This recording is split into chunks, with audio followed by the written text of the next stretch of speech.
Hello, everyone, and welcome to Into the Wastelands, the Eternal Army, Part 3. Yes, that's right. Thank you for joining us for an evening of Dungeons & Dragons. I am Nat, and I'll be your DM tonight. And we're thrilled to be streaming at twitch.tv/rolltogetherrpg. For those of you who are new to Dungeons & Dragons, everyone here plays a fantasy character in a fantasy universe, and these wonderful players that you see before you all have their own character sheet, which tells them what they can do and special traits and abilities that are unique to their classes and races. And we will be mostly rolling these D20s. 20s are good, ones are bad. It usually works like that. Highs are very good, you succeed, whereas ones are like, ooh, don't do that. And while they play their characters, I play the rest of the world. The rest of this universe, as it were, the characters, the settings, the winds, the general feelings, and well, a lot of visions apparently in the last few sessions. So together with all of that, we create one cohesive story. I'd like to give our lovely players a chance to introduce themselves. Please give your name, your pronouns if you like, a little bit about your character. And today, I think how does your character like jungles? Have they been to a jungle before? How are they finding this first sort of, maybe this is the first time they've even been in a jungle? So I'd like to know jungle vibe check. We'll start with G. Hi, I'm G. I use he, him pronouns, and I'm playing Vega, who uses he, him pronouns. Vega is a big lion man monk. And I don't think probably hasn't been to a jungle before, but being a lion person, there's has probably been like told some stories about the history of lion people, and it's maybe feels like I'm thinking the idea of like an Irish American person who maybe feels a deep affinity with Ireland, that kind of similar things, like an ancestral homeland kind of vibe. He's quite enjoying being in the jungle so far, because maybe none of the realities of it have hit yet. Beautiful. Mike? Hi, I'm Mike. I use he, him pronouns, and I'm playing Jamie Link, who uses she, her. Just in, her complexion probably doesn't give off tropical climates overly. I imagine this is the humidity and the heat is almost immediately very uncomfortable for poor Jamie. Let's see if the umbrella can keep the glare off herself, but she's probably not that impressed and has definitely never been and knows nothing about it. Spent most of her time in a cave underground, so I don't think this is going to be her most comfortable place. Jungle check is definitely like a solid 4. Liz. Hello, I'm Liz. I use they, them pronouns, and I'm playing Elder Green, who uses they, he pronouns. Now, Elder Green comes from a swamp called Mercandrel Bog, and is kind of used to like humidity, and is used to watery environment, shall we say. But jungles, I guess, are kind of different. And I guess, and this kind of happened last episode, but Elder Green's looking more and more uncomfortable the more water that we see. And we're like knee deep in water right now, aren't we? Mm-hmm. Yeah, so Elder Green should be quite at home, but is looking not very at home right now. Ooh, maybe that'll be a question to ask. Evie. Hi, I'm Evie. I use she, her pronouns, and I am playing Malice, who uses he, him pronouns, who is a Psy warrior fighter, drow person. And Malice, I'd say probably quite similar to Jamie, has heard of jungles, and it's definitely like, I could have got to one. That sounds nice. And now that he's here, it's like, no, I made a good decision not coming here for like nearly 200 years. The humidity is doing nothing for my hair, which I imagine is getting caught in branches everywhere because it is knee length. Not a good time. Beautiful. Thank you very much. And Pickles. Hi, I'm Emma. His parents Emma or Emma. This is Pickle, who is with me today. I'm playing Reek, who is an Aarakocra paladin, Watcher paladin. Reek has not really left home before. Like this is Reek's first adventure out in the open, and so jungles is going to be a big change. Not that Reek's, afraid of big changes or new things, but yeah. Yeah, it's different. It's different. It is. New. Well, thank you very much, wonderful players. This stream will run for approximately 3 hours. There'll be roughly a 5-10 minute break somewhere in the middle. And we're delighted to be sponsored by Hero Forge. Pardon me. Hero Forge offers fully customizable tabletop minis with dozens of fantasy species and thousands of parts to choose from. You can see all the minis designed for the stream on the overlay, and they animate and they move. So do check out Hero Forge. They do amazing stuff. You can also print them out in color, so you don't have to paint them if you don't like painting. And they're a great way to sort of come up with your characters if you don't like drawing as well. It's a great way to imagine and then create and see your character live. Check out the Pro membership for extra features at heroforge.com. We're also delighted to be sponsored by Ultra Pro. Ultra Pro has some really cool stuff, which I believe Emma is rooting for. I think Liz might be looking for. Scanning. Got Found. a new one. Displace a Beast puppy. That is so cute. It's so cute. That's my new favorite. I'm not gonna lie. Just saying. That was your Figures of Adorable Power, I believe they're called. Excellent. They also do loads of wonderful, dice boxes and stuff to organize your tabletop, character folios, books. There you go. Liz has got them all. Liz personally is sponsored by Ultra Pro. That's clearly. it, yes. I just, can't get enough. So if you want to be like Liz, head to Ultra Pro, get your notebooks. There's also the wonderful Elderwood Academy, who have beautiful bespoke gaming gear, including hexagonal dice boxes. There you go. Spell books, disguised as bespoke ancient arcane tombs, but they're dice boxes as well. So they do some really cool stuff. They do dice towers and more. If you want to find out more, head to elderwoodacademy.com. We're also supported by D&D Beyond, who are an amazing tool for using D&D digitally. You'll be able to see everyone's character sheets on the overlay, left-hand side of the screen. If you don't want all the physical books, you can get them digitally and read them all online. It's great. Level Up Dice, they make these humongous D10s that Emma is showing you. Look at them, massive, as big as your eye. Really big. It is, it genuinely is.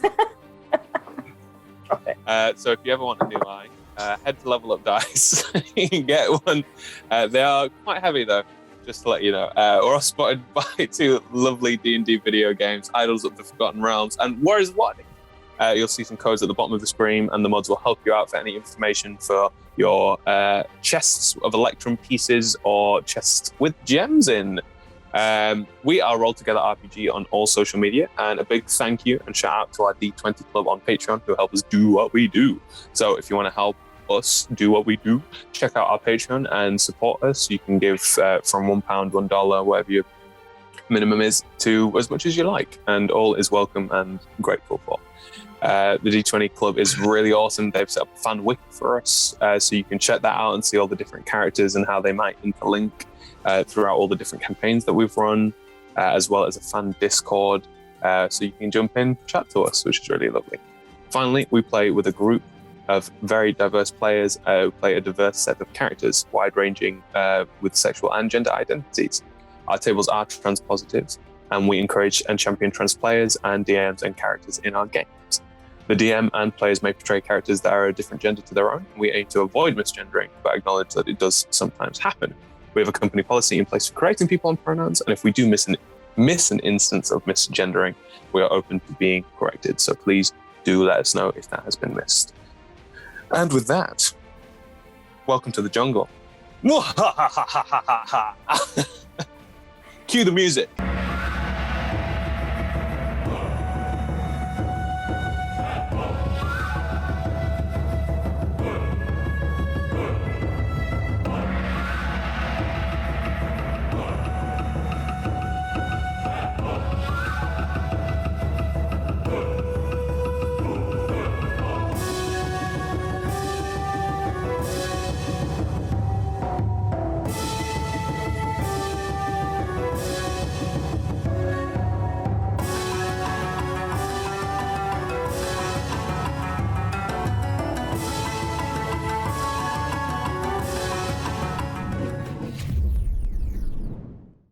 So, last session, where we left off, you had just defeated Kryden. You received some gifts from Maglabayet and from Kryden's brothers. You hassled Kron into giving you all visions of the future. The hassle. It was more of a coming up behind your blindfold, please. What's behind your eye? Yeah, just take it off. Everyone's got nice eyes. What your eyes look like? Yeah. It wasn't a hassle. Harassing Yeah. my faces. Well, Let's look at your eyes. Got to live up to the name of Arkenhassa, so. Yeah. Well played. Well played. You then set out on your mission to find a secret Yuan-Ti civilization.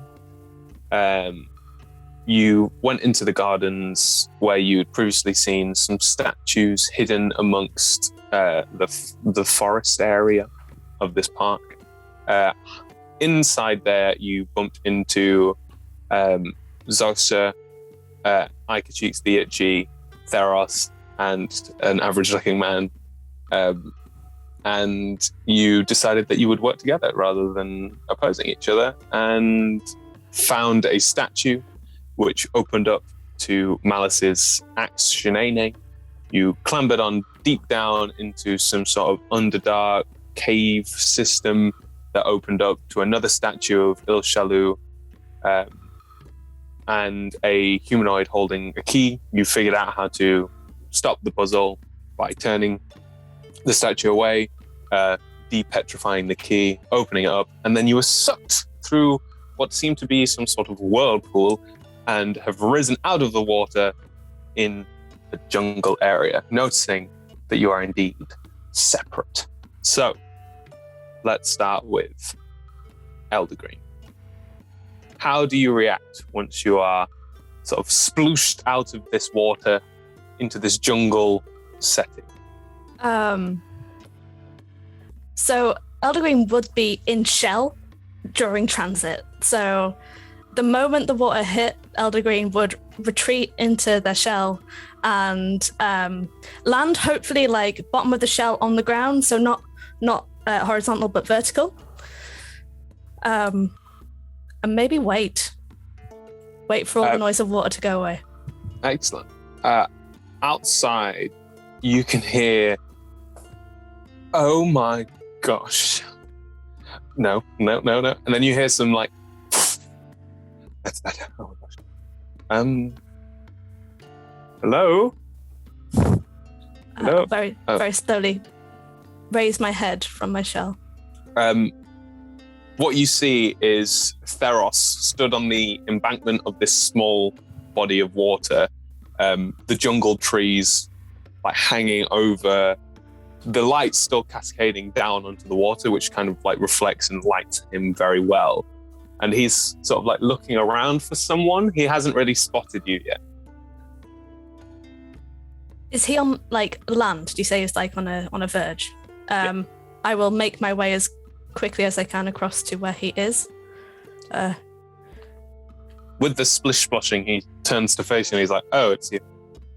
Did you know this was going to happen?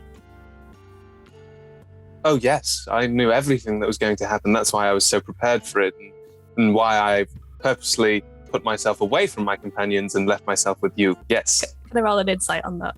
Of course you I'm very can. trusting. I rolled a 6. Why didn't- Yeah, I guess. You know what? I don't know. I'm going to roll a charisma check for him to see if he I don't know can if I'll pick up on that translate. sarcasm right now. Yeah. He rolled a 6. Oh, You've wow. got a wonderful moment where he's being sarcastic, but not sarcastic enough to show you that he's being sarcastic. And you also... Why didn't you let us know that we were going to come down here? You could have said something at least. You look very prepared from what you've said. And now I've been put in water that I didn't want to be in, Mr. Theros. You mean you didn't know that this was going to happen? No, but Well, you that said was that you very did. silly of you, wasn't but it? why didn't you just let us know? That would have been the right thing to do.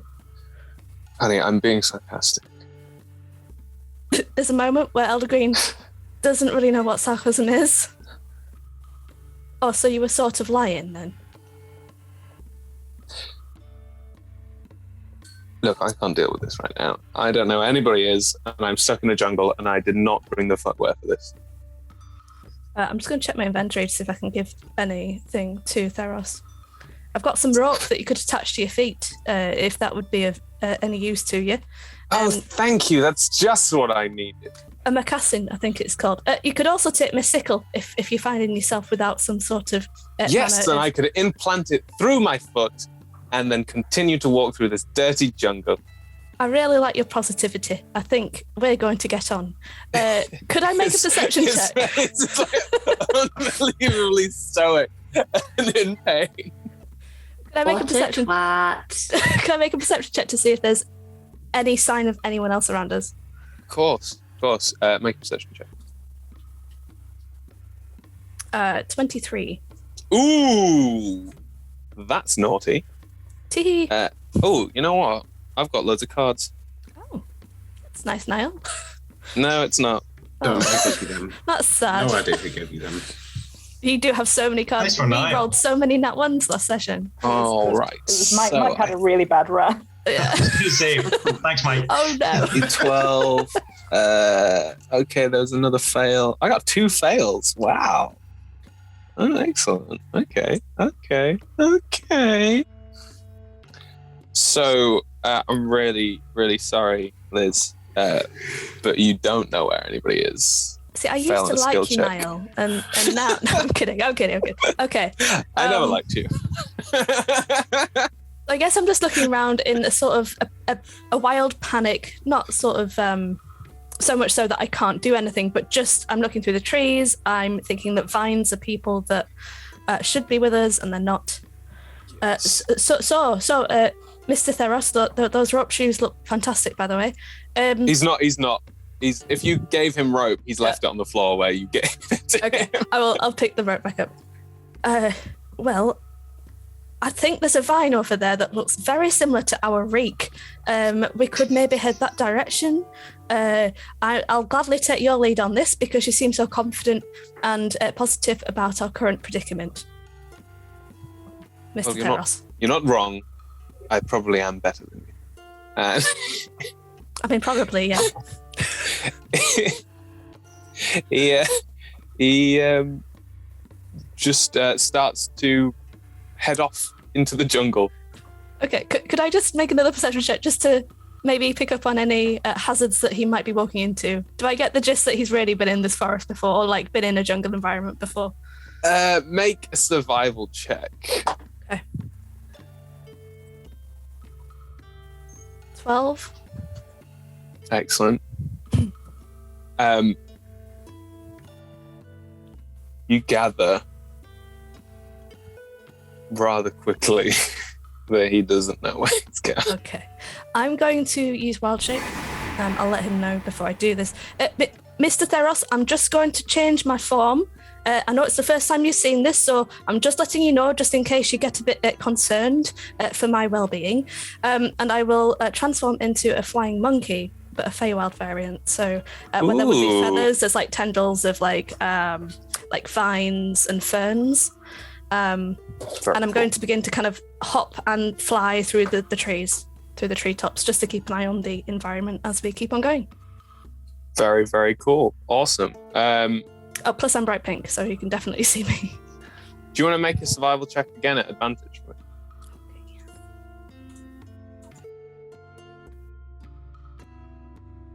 25. Excellent. With that, you can see off in the distance birds being disturbed. And you know that's the general direction. You gather that somebody's over there. If you want to keep pace with Theros, you probably have to be a bit slower. But you could get there. You can see which way the birds are being disturbed and the way that they're moving. And you gather that you could try and track whoever that was if you got to that place and then followed their track. Yeah, I'll make little chittering whistles towards Theros in hope that he follows my voice towards the birds that are flying. Gonna roll an arrogance check. And if that fails, I'm gonna throw a fruit at him. gonna find a fruit, preferably moldy. Throw it Do you anyway. want to make an attack roll then? Because he I'll roll- thinks he knows where he's going. Bless him. Okay, I'll roll a d20. I'm guessing Dex for. Oh shit! It's a 7, +1, 8. From the jungle, you can just hear, "Watch where you're throwing that, you horrible monkey!" I'm gonna throw another one.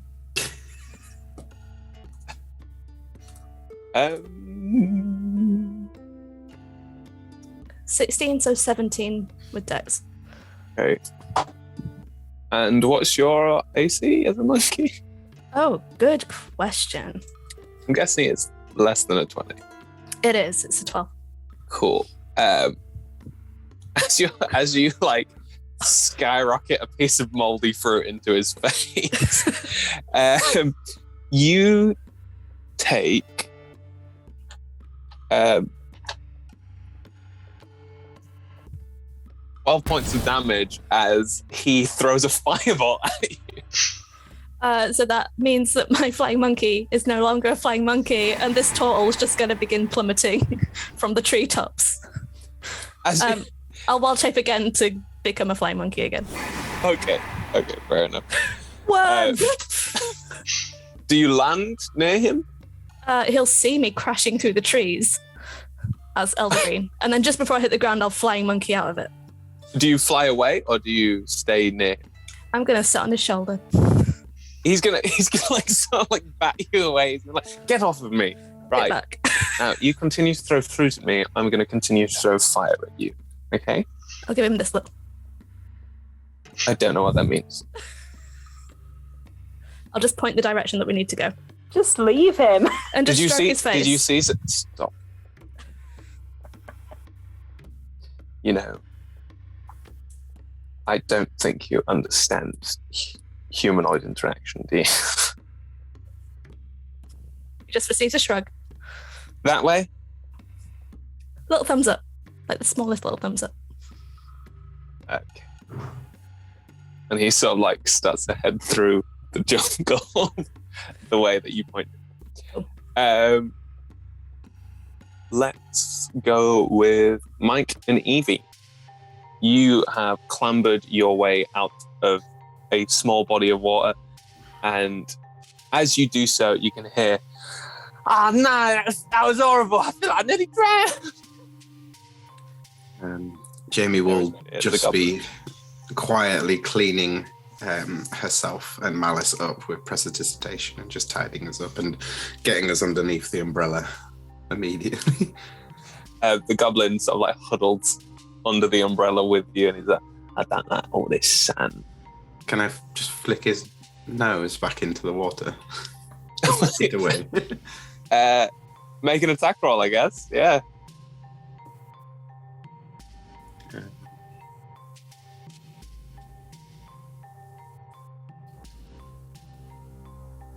Oh, 14. 14 flick. Nice. Oh, he manages to duck out of the way and sort of like hug onto Malice's leg. Can I take him into the water? Yeah. Go for it. Make an attack roll. Okay. Actually, I think it's an opposed strength, so make an athletics roll. Okay, so that is 27. He like clings onto your leg as Jamie tries to like push him off, and then you just sort of like swing your leg so hard he just flies back into the water. You should ask permission before touching anybody. You just hear splashing. You have rescinded all of you. Why have I suddenly gone really posh? Jamie's rubbing off on you. A little bit. You have forfeited all rights to friendship touches. No, that sounds weird. That sounds really weird. No, just come back on yourself. Malice, and try again. You've got this. We are no longer friends. You're not allowed to hug my leg under an umbrella. Beautiful. That was clear and concise. But He comes out of the water and he's like, Oh no! What's this? Where are we? That is good. That is a good question. Jamie? Have you heard of magic that could, like, were we teleported or were we sucked down a drain? I believe, I may not be pronouncing this correctly, but I believe we're in a juggle. A juggle. I've heard about one these. of them. Yeah. Yes, I mean, this is not going to be good for our complexion. No. No. I've got twigs in my hair already. She'll say that, and she's already like applying sort of cream to her face and stuff, trying to just like be careful. Okay. We'll burn very quickly. Where is everybody else? Can I? People must have fallen close. Can I listen out or sort of see if Make a perception check.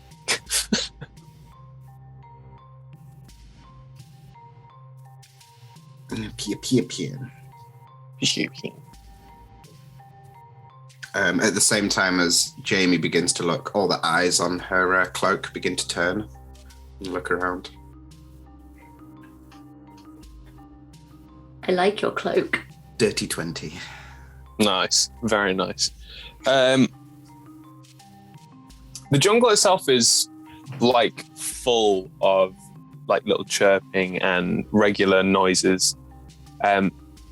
You can look up into the sky and you see this sort of like blaring blue sky with the sun beating down through the trees. You can sort of hear a larger fluttering of wings. Again, movement far away of birds and creatures. Well, I don't know if that's our friends or foe, but there's definitely movement over there. Good movement or bad movement? I assume good movement. Yeah, I believe the only way to find out. Maybe Itchy. How about you take the lead? Yeah, sure. All right. Yeah, I'll have a look. I reckon I'll find them nice and quick. I will. Every party needs a meat shield. Cannon What? fodder What was that? written. Oh, nothing. Don't worry. Just complaining about the weather. Yes. Yeah, he's pretty shit. Right. Would you Cool. Would you like some sunblock? You start to head in a direction. Sort of like gets a little pot, hands it to you. I put it on like war paint. Can I have some? Yes, but I'll do it. I don't want your fingers inside the cream. You've just He holds his hand out. put a bit of cream in. He licks it. And he's like, it's great. But it's This doesn't taste very good, but I can see why you like it. I promise you that won't be nice coming on the other way No, out. just let him do it. If you don't give him the thing to eat, he'll just eat something different. Well, This itchy little goblin scratching his behind leads you further into the jungle. Reek, you splush up, taking a deep breath in, and next to you is a very average-looking man. Also seemingly as shocked to be in this situation you are. He sort of turns on his back in the shallow water and just like looks up at the sky. I'm gonna immediately touch the ground in divine sense. I know any celestial fiend or undead within 60 feet. Anything? Nothing. Whew, that was interesting. Hi, I'm Reek. Oh, hey, I'm Jonath. Jonah. Yeah, you can call me Joe. It's a lot easier. Either's fine. I'll just like lift him up out of the water. Do it. All right, Try. okay, thank you. Cheers for that. I wasn't So, expecting that. Where did everyone else go? Can you fly? No, I don't have wings. You don't need wings to fly necessarily, but fine. Sorry, yeah. No, Do you have any useful skills whatsoever? I mean, I'm pretty good at finding people. I reckon I could. Right, do that then. Oh, Yeah, all right. Okay. my people, not your people, preferably. Or both. They might be together. I mean, we're together, so I think maybe it was. We're not together. I don't want you to get the wrong impression. That's not. No, that's not what I meant. He looks a bit bashful. Like his face goes really red. He's like, no. I meant that we're currently in the same place, so maybe they're in the same place. Yeah, but not with somewhere us. Else. Same place. Yeah. That's silly. Why doesn't it all just go to the same place? I think it's a defense mechanism. Maybe it's a defense mechanism. Yeah, break everyone up so you can kill them all individually. Are you any good at healing? No. How do you find people then? What are you doing? I'm just gonna look for them. And he like looks and he starts to climb a tree. Just fly at an next average to him. speed. Could you go any faster? He climbs the tree at a good pace, in fairness. Like, you could still very easily say, could you go any faster?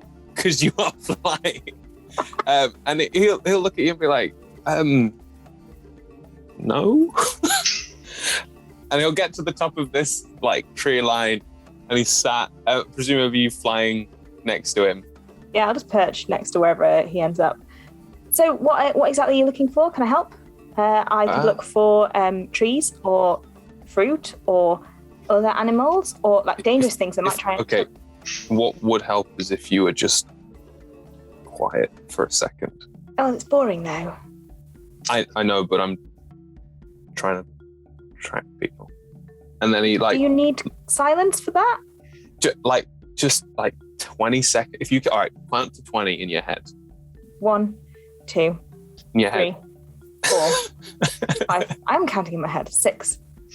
I should have missed them actually there because we spoke. So we're probably on 10 now. He closes his eyes for a second whilst you're like talking, and then opens them up, looks around. Okay. What did you see? Something? So he pops a finger up, and he's like, right, there's movement going on there, and you can see like birds flying around about like a good distance away. And he looks around again, and he's like, there's some movement over there, and he points out another group of birds moving, and then all right, I tell you what, you take that one, I'll take that one, and then we'll regroup in the middle. Okay. Time out. Before we split up, because, all right, do you adventure? Yes, I am adventuring currently. But have you done it before? Well, I've read about it. In the books you've read, whenever the party splits up, they usually get picked off one by one. Yeah, so right? You'll get picked off one by one and I'll survive and it'll be fine. You're giving me a lot of protagonist energy right now. And what you don't realize is this is real life, not a book. Well, I am. I know it's real life, but also, I mean, haven't died yet. Yeah, being the majority. Look, we'll go together. Which one do you want to go to first? There's also another one over there. Any points just quickly, the depression. Let's toss a coin. We'll have to do it twice because there's 3 different things. Ready? That one or that one? I toss a coin. Heads for that one, tails for that one. Yeah. Do you want to roll for that? Left or right? Highs right, lows left? Roll natural 20. So. Okay, so, well, have a card. 20. A D8 after a skill or attack roll. Add a D8 to a skill or attack roll. Okay. Well, actually, now I've tossed, I just have a really good feeling about that one. Let's go that way. Okay, let's go that way then. Do you want me to fly above you so I can see things, or do you want me to walk next to you? I will warn you, I'm very slow when I walk. I I mean, What are I you good feel at? like If something attacks us, what do you want me to do? Because like usually I just run to the front and start stabbing it. But like if that's your thing, I could stand at the back. honestly, I'll hear anything coming before we get near it. I'm very good at this kind of thing. Like surviving is kind of my deal. Right. I see He why you're scratches his so. little beard. I see why you're so worried about me not caring about dying. But if you're all about surviving, that's totally fine. We can probably manage that. Look, if I'm going to be completely honest, I'd be fine on my own. I'm more worried about you. I would be perfectly fine. And he like scrunches his face up, and he's like, "Cool." And he just starts to I climb have down. luck on my side. No, that's great. That's great. I'm just gonna fly off Oh, in the direction I Okay. said I was going to. okay. I go. I'm not sure. I go 50 feet flying. Rick's Just like gonna in the jungle. die. In the jungle alone, this average man is like halfway down a tree. Just goes, Harakok is gonna die, and then keeps going. I'm going to fly towards the one that I rolled a natural 20 on, which I don't know which way that was, but I'm just going to go. It feels lucky. Okay. Make a survival check. Oh, this is going to go well. Survival. That is a. Going to add my D8. Yep. Go for it. 17. Nice. Very good. Very good. Awesome. In another part of the jungle, Vega, you are released from a watery grasp. The sun hits you as you can feel the humidity in the air. And as you look around, you can also see Zoxa pulling herself out of the same pool of water as you. What's in the sort of immediate area? I guess, perception check for. You're kind of... Oh yeah, make a perception check. Oh dear.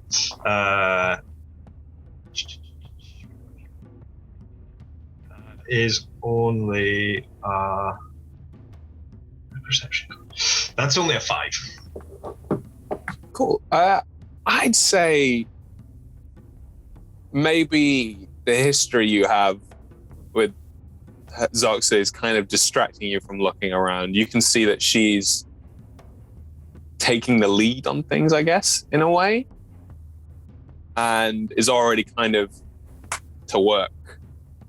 And I guess that kind of puts you on the back foot in terms of like, you're gonna go do the same thing she's just done, and then you're like, oh well, then if I she's checked that, so then I should check. Oh, but she's doing that now. Okay, if I check this, then but she's already done that. Damn it, kind of thing. She's just beating you to everything. Okay. She's like sniffing the ground just as you're about to. She's like looked up to hear, like her ears are pricking the right way just as you're like, oh, okay. Kind of thing. Then while she's doing all of that, then did you expect to end up here? Did you know any of this? No, I'm just as surprised as you are. It's not something I was expecting. She pulls out the device, and it goes from circling to a straight line.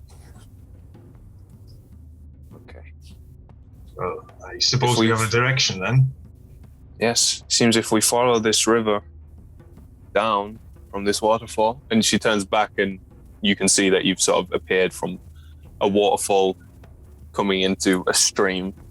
If we head down there, maybe we will find the others and they will find us. Joe is pretty good at tracking, and he knows to get Theros before me. And I suppose the goblin. Do you have any way of contacting them at a distance? She smiles at you. She says, if they don't report in an hour, yes. But they'll probably be fine. And at that point you hear, Zoxa, is that you? Hello? Hello? just coming from her pocket. She's like, Zoxa, please, I'm with this turtle, and it's a monkey now. It keeps throwing fruit at me. She like puts her hand in her pocket and pulls out a speaking stone. She's like, yes, there are. Just deal with it, okay? You'll find this. Joe will be on his way for you now. No, you don't understand. It's throwing fruit at me. She like buries the stone into her pocket. Like, some of them are a little more colorful than the others. I feel like it's very much a working relationship. Yes, well. One has to make their glory somehow, right? I understand that. Shall we head off into the jungle? Yes, I'm going to fly up and see if I can't see some sign of our companions. Oh, you can do that now. It's a skill I've picked up. Very impressive. Go on then. So there'll be a windy whistling, and I take off up above the tree line, and would like to see what I can see of other people. Yeah, go for it. And also what is in the direction that the thing was pointing. Yeah, I feel like with your kind of, you've got the pickups from Zosa, then go for advantage. Okay. For a perception check. So that's a 13. Okay.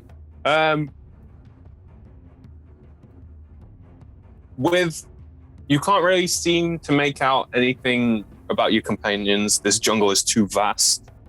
And being at such a high height, you can kind of see a lot more of the jungle, and it spans out for what seems to be ages. And you are not at the top of anything, you are at the bottom of something. And you're going to have to climb your way through this jungle. Even when you're flying, you're not high enough to reach the peaks of where you want to go. You can see very far in the distance a little bit of smoke. And that would presume life. Because fire. And that was the direction that the medallion was pointing you in. No, Pickle, no! And in terms of, like, do I have any sense of what is north, south, east, and west? Do you have a compass on you? No. But, There's like... the sun in the sky. Yeah, sun in the sky and all, and But I guess it'd be a survival check, maybe. the sun seems to be in the center of the sky. Okay. Weirdly. Like, weirdly perfectly centered. Can I make some sort of check to see what I think about that? And what I think... Because this is... Make a survival check. Make a and just survival in or terms of, nature like, check. where am I? What is this place? Survival on nature check. Okay, what's... My nature is -1, so let's go for survival. So that's 19. Your survival instincts kick in as you're sort of like realizing that you're a little bit lost, that you don't know where you're going. You kind of like look in the sky to get a bead of direction, and you're like, hold on a second. This sun is directly in the center of the sky. Like, and then you look around and you're like, you start to notice the haze, and that there doesn't seem to be an ending of this jungle. And you sort of like look up the mountains and you're like, right, there's a weird, unnerving sense of being lost here. And you kind of start to piece together that this isn't a jungle in the normal sense, that this is like some weird magic jungle. Okay. So, I'll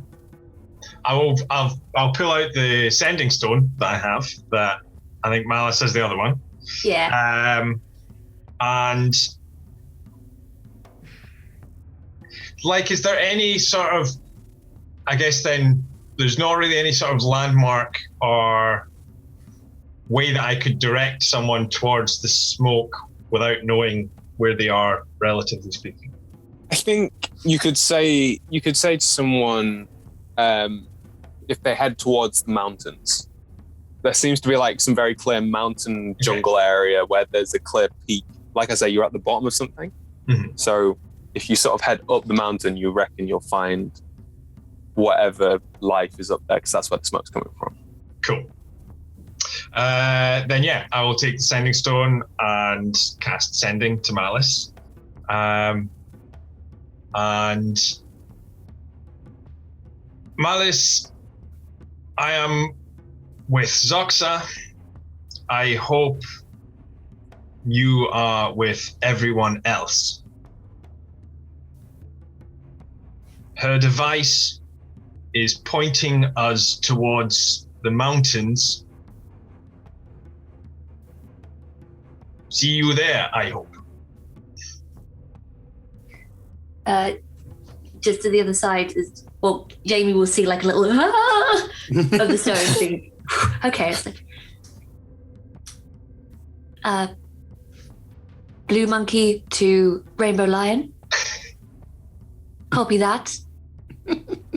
Jamie and Goblin with Monkey. Head to mountains. Over. That's at the point when you realize you've been heading the wrong way. Yep. You've been heading down the mountain rather than up it. Other way.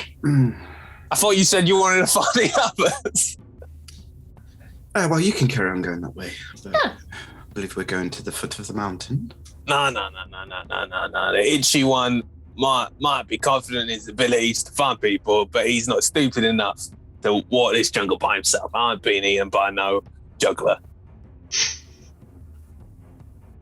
We'll lead on jungle up the correct. mountain. Yeah, I heard they take your body parts and start spinning them in the air in a big circle. Oh. That I've does seen sound that done. horrifying. I wonder if they need minions. Anyway. Well, I heard that the juggler was everywhere, but also nowhere at the same time. What if the juggler was inside us all along? It's a bit like it's like throws up a little bit. It's like, I don't think whatever you gave me agreed with me. He looks at you, Jamie. Wait until it comes out the other end, and turns around and starts walking back the other way. As you walk away, Malice, he looks up at you and he says, "It already has." Excuse me, can I just kind of drop kick this goblin down the mountain? Yeah, go for it. I'm just gonna kick him down. Because why not? And I got a nat 20 on that, so. Oh well, have another. You can at any time choose your initiative score. Cool. I have so many of these cards now. Nice. Okay. I think it's fair to say. No, you gave me all your cards, Mike. No fair. I think it's fair to say that you just like boot him and he just rolls away, leaving a weird streak behind I'm him. just going to turn some. I like to think there's a Team Rockets blasting off again. Kind of. 100%. Was that a bad thing to do? Well, we're not exactly the best people, so I don't think it matters. Let's go. Yeah, I guess we can say we're learning. Yeah. Still learning. And we'll let that one go. We can say we lost him. Wait for me, guys. Let's go quickly. Awesome, amazing. That takes us back to Theros and Eldergreen. As you are walking towards. Sorry, just quickly, I was going to do one last thing while I was still in the air, was let out a daunting roar to try and signal to anybody. From the direction you're heading, Eldergreen, Reek, and Jamie and Malice, you hear this echoing through the jungle as Vega lets out this enormous roar. You know you're heading the right way. Wait, Just stroke Theros' face. Has Reek or Elder Green ever heard the roar? Or did you do it in the fight? I can't remember. Yeah, I think I did it in the fight. Yeah. Theros is holding this stone with with the mouth on it. And he's just like, please, get this monkey off of me. And then you just hear from the other side of Elder Green, I can't help you. I'm nowhere near you. Now stop talking.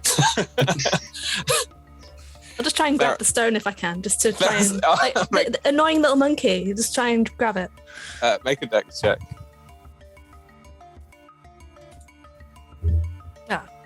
A 7. I'll just stroke his face again. As you're pitter-pattering him, he puts the stone in a pocket and he's like, no. I have had enough of this. No. First my sister is missing and gone, and now this. No. Get off me, you bloody purple pink monkey. Okay, and I will ascend above the treetops and hover, kind of looking at the direction that we should be going, and then just scurry through the treetops in the same direction in hope that Theros will follow. Takes a moment. He postures himself back again. You hear him muttering something to himself. Prestidigitates himself. His hair kind of flooshes up with a nice wind. You feel a nice scent of summer as you are near him. And he opens his eyes, smiles, and walks forward, following you. Eventually, you will make your way to Zoxa and Vega. Reek flying ahead. You start to see the smoke before you can sort of hear the roar. Just before that happens, Reek is talking to themselves, being like, I know you said not to be hasty, Timora, but this is fine. And he was really depressing. So we're going to be fine, and you're going to show me where to go. Please. Can I see the smoke? Yeah. That's exactly what you see, the smoke. The roar came from a little bit further, closer than the smoke. The smoke is a bit further. Let me just roll an intelligence check to see whether Reek figures out what the... Oh, I rolled another natural 20. So, nice! Which is good news because Reek is not smart. So that's plus a d12 after a saving throw.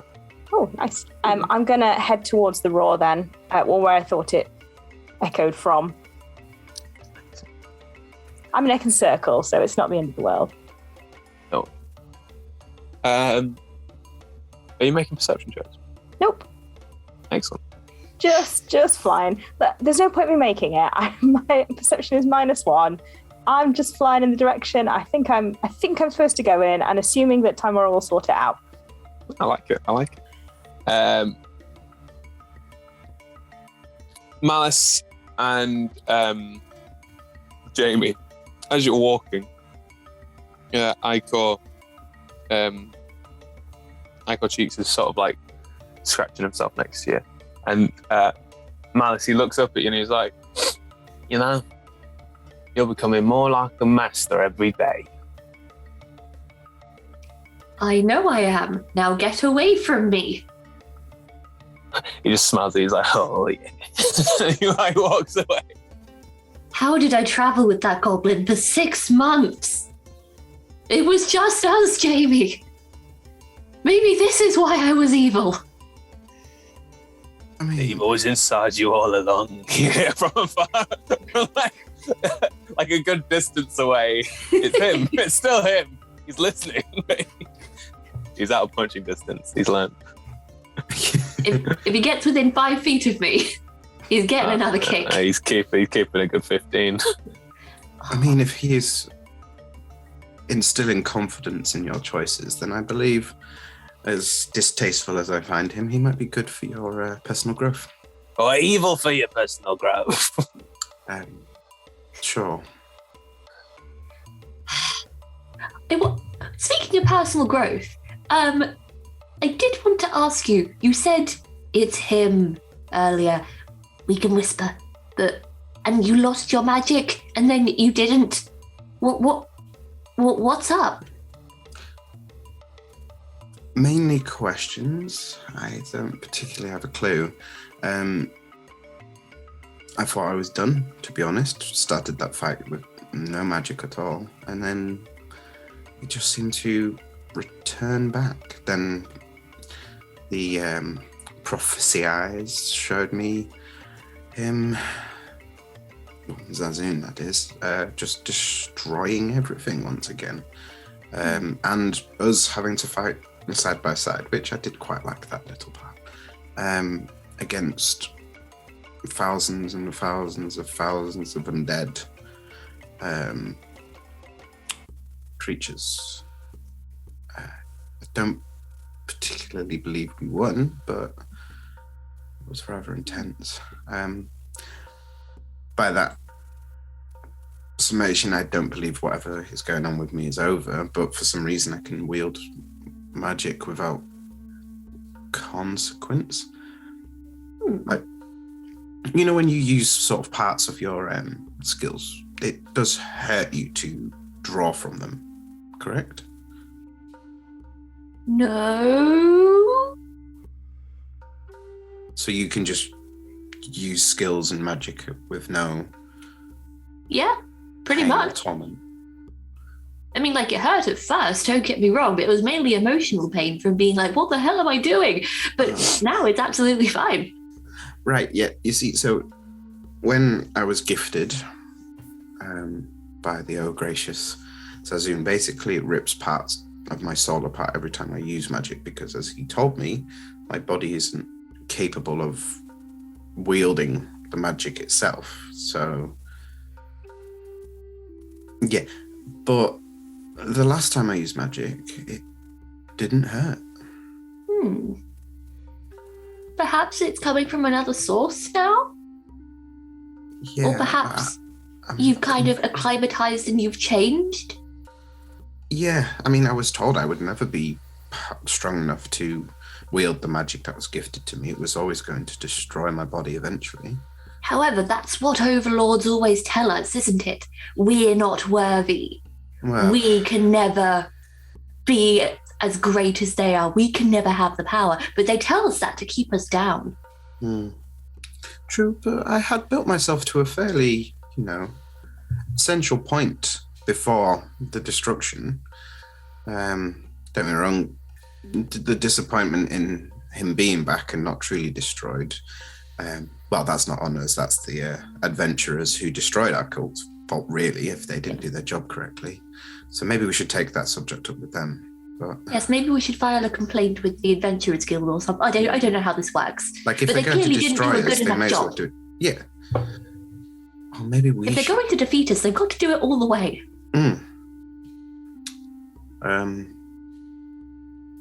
So yeah, there's lots to unpack still, and I don't have a clue what's going on. I'm also a little bit lost by the loss of our fellow adventurers. Yes, that was very sudden, and I didn't see it coming at all. It was almost as if, just suddenly, poof, but they were not in the party anymore for some unforeseen cosmic reason. Yeah. But I believe Veracity was taking me on a path that I'd not experienced before. But maybe Elder Green is still going to be there to facilitate that? I mean, they're very kind. They are. They called me a flower. A flower! That Me? tastes nasty. I like that flowers. About 15 foot away. He's 15 foot away. Can I throw a rock at him? Yeah. Cool, that's 19. You just pick up a rock, just yeet it. Ah! Quiet, you. Sorry, master. I like this style on you, but let's go as we mean to go on. Let's Let's see if we can do something other than total cultish control, I guess. Let's lead with... I don't know. Maybe that's the choice you need to make. Lead with passion fruit. That's what I've heard. Apparently, I heard a good dugger saying that once. Lead with Nobody passion. asked you, Itchy. He said, "Come, passion fruit." That's what I heard. Okay. Well, I don't even like fruit, so I see what you're saying, Jamie. I don't see what you're saying, Itchy. Get out of this conversation. We'll take it one thing at a time. Let's not look a gift horse in the mouth in the mouth for the moment. You've got the magic. It's in you. You're worthy of it. Let's just see where it goes. Just prepared for it to fail at any point. I'm gonna give you something in case it does. Okay. And I would like to take out my rapier of soul stealing. Nice. And hand it over. Very nice. Well, isn't this rather my style? And she looks at it. Now, if you make a really good attack with it, it will heal you. Very nice. Very nice. Thought you could use it now that I've got Shenano. Yes. It does look rather epic on you, I have to say. It Just suits the whole vibe you're putting out. Yeah. Thank you. It's almost like we were meant to be together. Excellent. And then you continue to head off the direction that Vega's pointed out to you. Speaking of Vega, you are walking through the jungles with Zoxa, following up the waterfall, up through the stream. She seems focused and continues to move with purpose.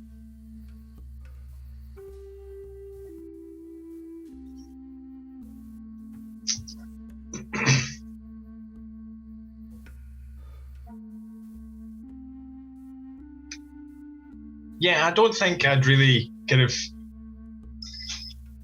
I wouldn't be starting lots of chit chat or anything. No? All right. Awesome. Yeah, just walking along, keeping an eye out for things. Nice, uncomfortable silence as you. I would explain that after I came down from above the trees, I'd explain that I'd messaged people and she would have heard the roar. So yeah, I would have a bit of chat about this is what I just did, and other people, including the goblin, are heading to the mountain. So she would nod in agreement and just be like, "Very good. All right. Well, then we should head forward, see if we can see what signs of life you have found in this strange place." And then, lead the way forward. About a good hour and coming up to more like 2 hours, you eventually all start to come together and find one another. First Elder Green and Vega, then Reek, then Joe, and then finally Malice and Jamie with Itchy Cheek. Sorry, you're muted. Sorry, dog noises. When Joe arrives after me, I'm just going to turn around and give him a look. Not a particularly pointy look, but just a still alive. Oh, do you look at him like that? Yeah. He gives you a thumbs up. It's actually quite nice. It's just also very irritating. Then I'm going to go and saddle up to Eldergreen and stand really too close to you, don't go away again too close. I'm still a monkey, unless 4 hours has passed. No, but there will be a literal pink elephant in the room in the shape of a monkey, which will be very obviously Eldergreen. Also, during this entire time, there will be a very small snail and a very small tree frog like clinging to my little leafy skin as I've been flying and going through the trees. Cute. Very cute.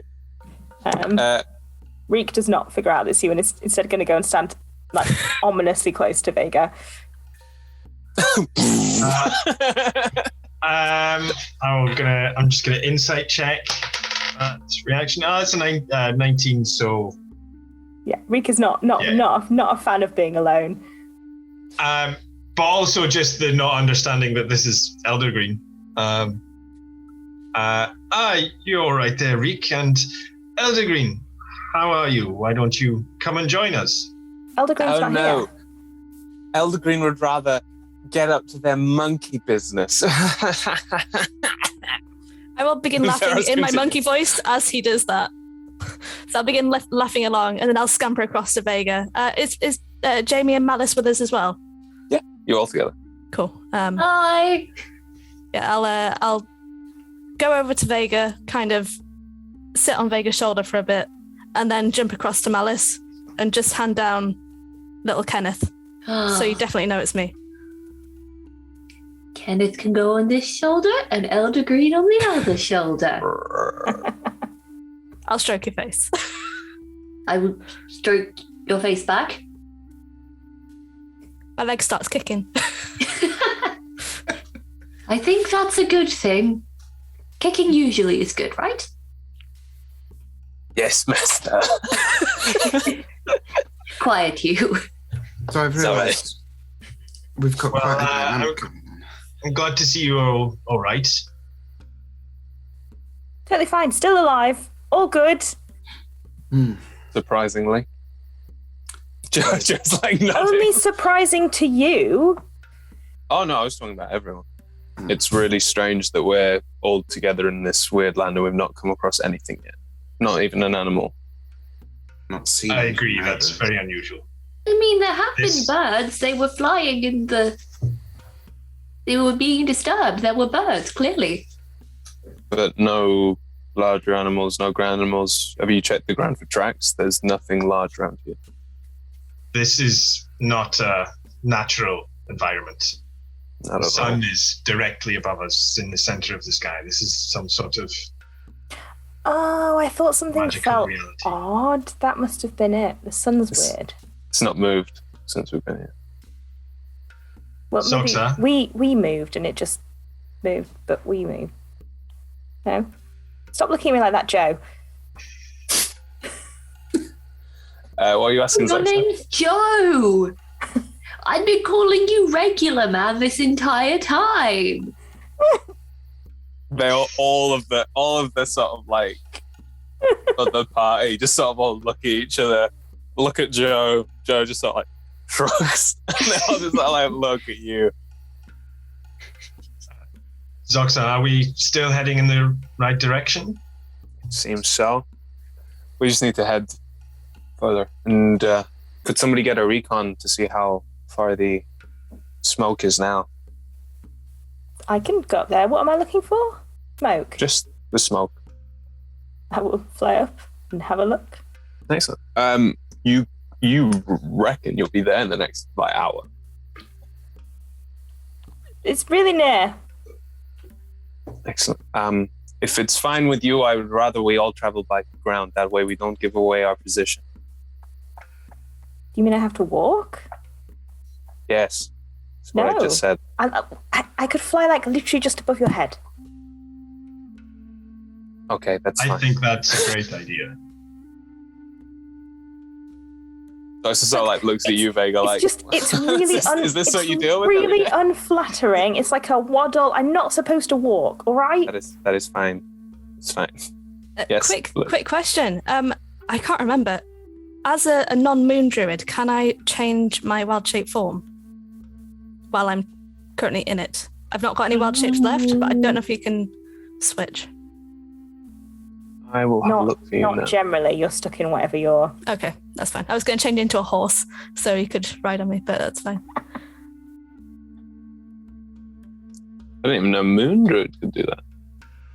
I feel like they can, but I might be wrong. Not without using a use of wild shape, I don't think. Okay. Maybe at very high level. It's that fine. sounds about right. I've used them all, and I think upon hearing that we don't want to be in the air anymore, I will just revert back to my usual form, but I'll hop off Malice's shoulder first. I wanted a moment where I just went fly, my pretties. But Oh, Elder Green, I'm going to go and give you a big hug. Oh, hello, Reek. You were a monkey. I was a monkey. A flying monkey. That's cool. Is it? Theros.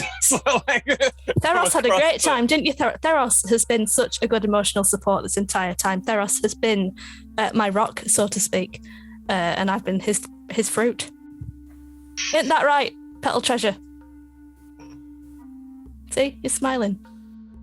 I'm glad you had a good time. Joe was really boring, and then he was rude, so I had to leave. Joe, is that what his name is? I just thought they called him Regular Man. Yeah. Joe, which do you prefer out of Regular Man and Joe? or regular Joe. Or Regular Joe? You can take your time answering, don't worry. Joe's fine. Joe, right. Everyday Joe's fine. Everyday Joe. We'll keep Everyday. calling you Everyday Joe then. That's not a problem. No. It's not him. Very Everyday Joe indecisive, it is. Everyday Joe. He just sort of like looks at the ground like, what have I done? Give them an answer, because it's the easiest way for the subject to be dropped.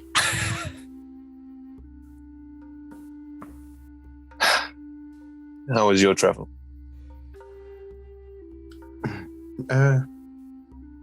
Rather, well, just like you said, there's nothing around.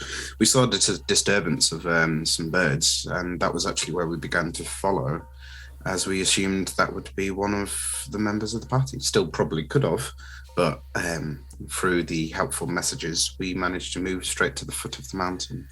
But like you say, I'm not entirely sure how you even pronounce the word or spell the word jungle. That is how little I know of this place. So I thought it was juggle. yes, well, people who keep on calling it different things. So It's Joe. okay, so not jungle, but yeah. Well, as you can see by our complexion, me being here is not somewhere you'd find us normally. But there's a couple of us that seem to be relatively acclimatized to here, so... Yeah, I've spent a lot of time in jungles. It's quite nice. Right. Well... Right. I'm Let's sorry. move on then, shall we? Just before we do, I'd like to just, if I may, have a conversation with one of these beautiful bushes that are surrounding us at the moment. Niall, if you could just let me know what kind of foliage is around us. A lot of sort of like overgrown vines and trees. A lot of moss, Ooh, okay. I imagine.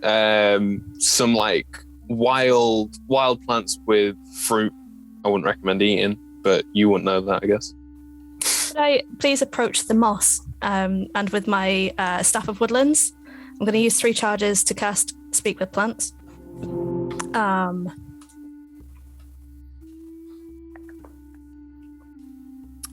Speak with plants. So it can move of its own accord. It can't move from the ground, but it can move its little mossy self in situ. And I can question plants about events in the spells area, which is... It doesn't say what the area is. That's weird. Within the past day, and I can gain information about creatures that are past, weather, and other circumstances. So I'll approach the moss. Hello, moss. I was wondering if there's anything dangerous in these here jungle woods.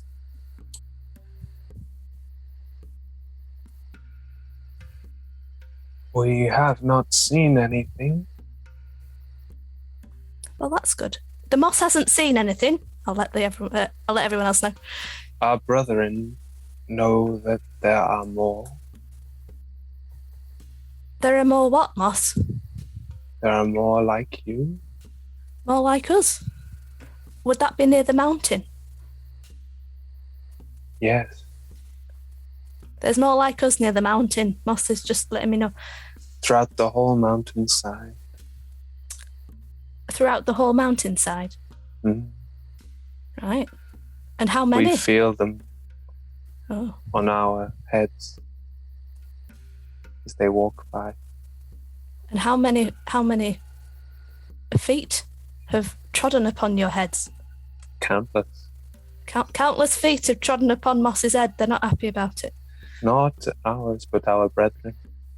Moss's brethren is being very specific, this Moss. Well, I just want to give you a roundabout answer for what you're asking. Thank you, Moss. You're very polite, and I do appreciate your honesty. So, Moss, We're all one. When you die, you will decay and become one with the moss. you know, I keep telling people that and they don't believe me. It's true. Are you happy you anyway? Perfectly fine. The Thank you people, for asking. How are you? you know, I was quite worried. I've had a bit of a traumatic experience of late, but that's Sorry by the to by.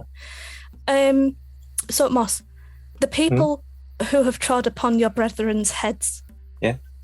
do they respect the jungle or do they disrespect it?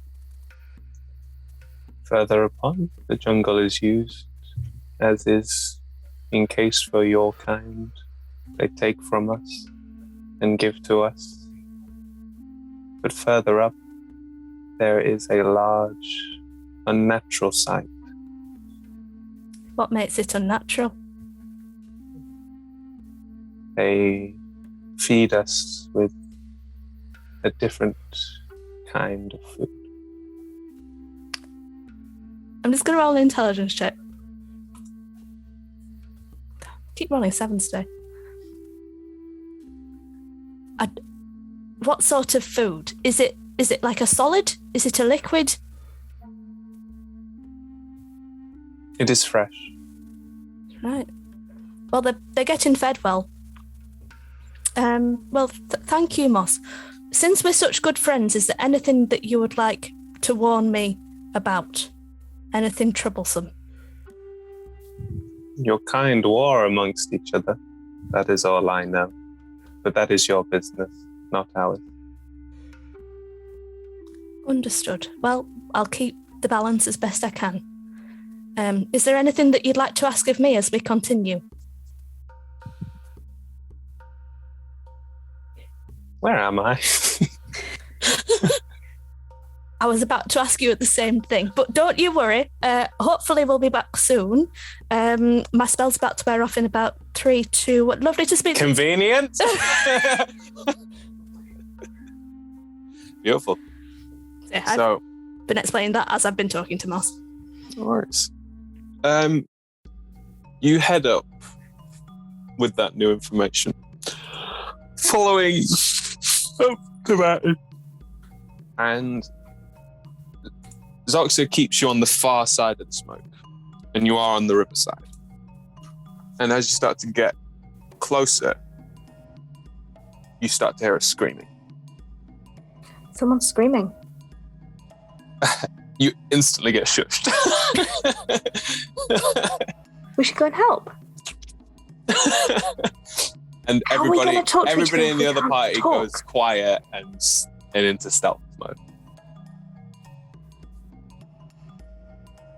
Do you follow their lead? Are we going to go help? Be quiet. with I us. would put an arm on Reek's shoulder gently. We are going to go help, but we need to know what's happening before we can help. So we're going to go in quietly. We'll Right, cast recon. without a trace. Nice. Everybody get a +10 to their stealth.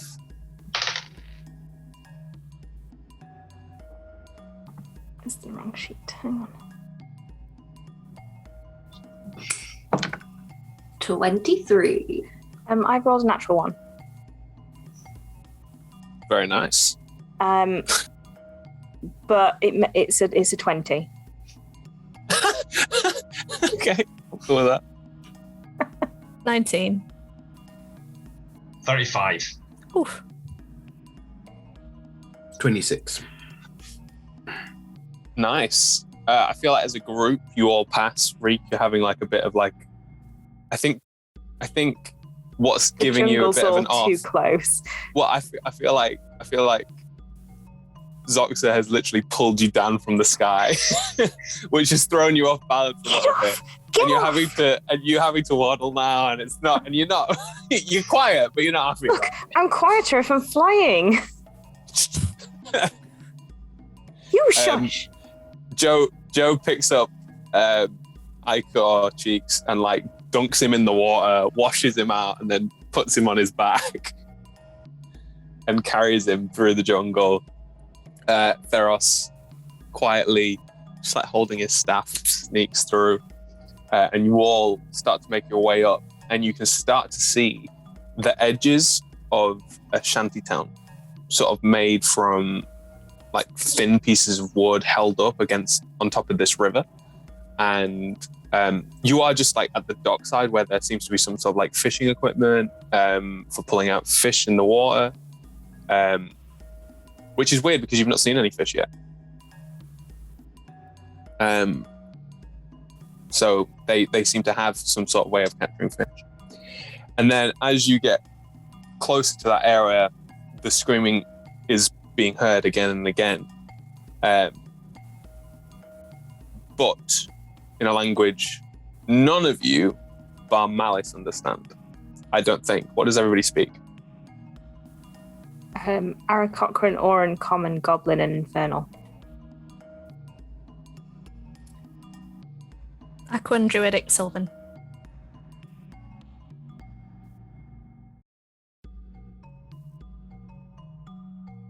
Elvish and Undercommon. Sweet. Vega? I'm trying to find it on the app, which I very rarely use. It should be Other proficiencies in languages. Yeah. Common, Goblin, Leonin, and Loxodon. Nice. I decided this a while ago. I had an elephant friend that I grew up with. Oh. Nice.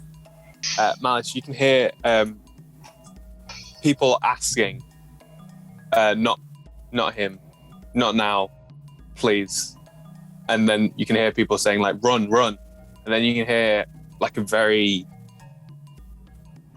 demanding voice say, you will come with us to the temple peacefully. Then you hear one voice, all of you, in common, say, oh, hi there.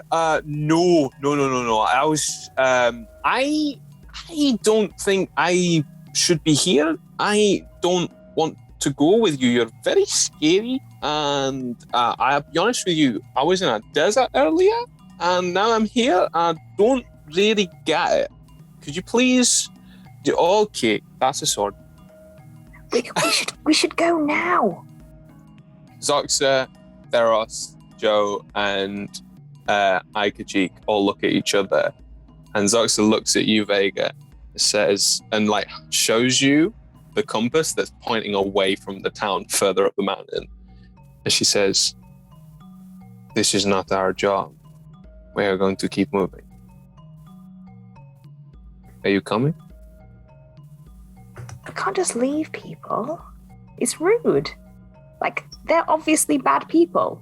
You're obviously bad people. You carry on with your job. Did we recognize the voice? No. Okay. I mean, the other voice sounded suspiciously snaky, so I think we should go in. Did you understand what they were saying? Oh, yeah. What were they speaking? So were they speaking deep speech, Niall? No. They wasn't. Oh, I speak another language. Shanae does it again. Yes. Can you all make perception checks, by the way? 15. 11. Is it visual? Yes. Okay, let's go again. 19. I'm loving the commitment to drow life as well. Evie, it's amazing. Is it visual? Unless it's within 10 feet of me. If it's 10 feet, it doesn't count. Eldergreen. Eldergreen. You can see like a good 10 figures. There's like there's like normal humanoid shapes that you can see, like dwarves and like maybe even the odd Lockstone, an orc. But then there are these other figures really moving weirdly around them all, very snake-like. And there's about 10 of them all moving through. One of them you get a weird glimpse of, because you see this body, but then as it goes past, you see this tail just continue to go. And it doesn't seem to have like a plunk, plunk, plunk, plunk, plunk like some of the other ones do. It just seems to slide its way through the village. So, it looks like, you know, when I change my form, or when I cast polymorph and you go from one to the other, there's a couple of folks over there not looking very nice, and it looks like they've only half transformed. One of them's very big, and the others aren't as big or as taily. Very snaky. I'm sure I can detect a hiss on the wind. As I said, they sounded very snaky. Very snaky. But they appear to be accosting some poor individuals over there. Look. Should we go? We could go. We could just go. So Vega just looks at Zoxa and says, "You can blindly do your job if you wish, but we're going to help these people." I mean, isn't our job to find the snake people anyway? And the snake people. Am I missing something? Zoxa looks at you all, and I feel like Malice is making a good point. But they all look at each other, and then she looks at you, Vega, and she says, "May you find glory." And then she walks away with the group. At that point is where we'll take a little break.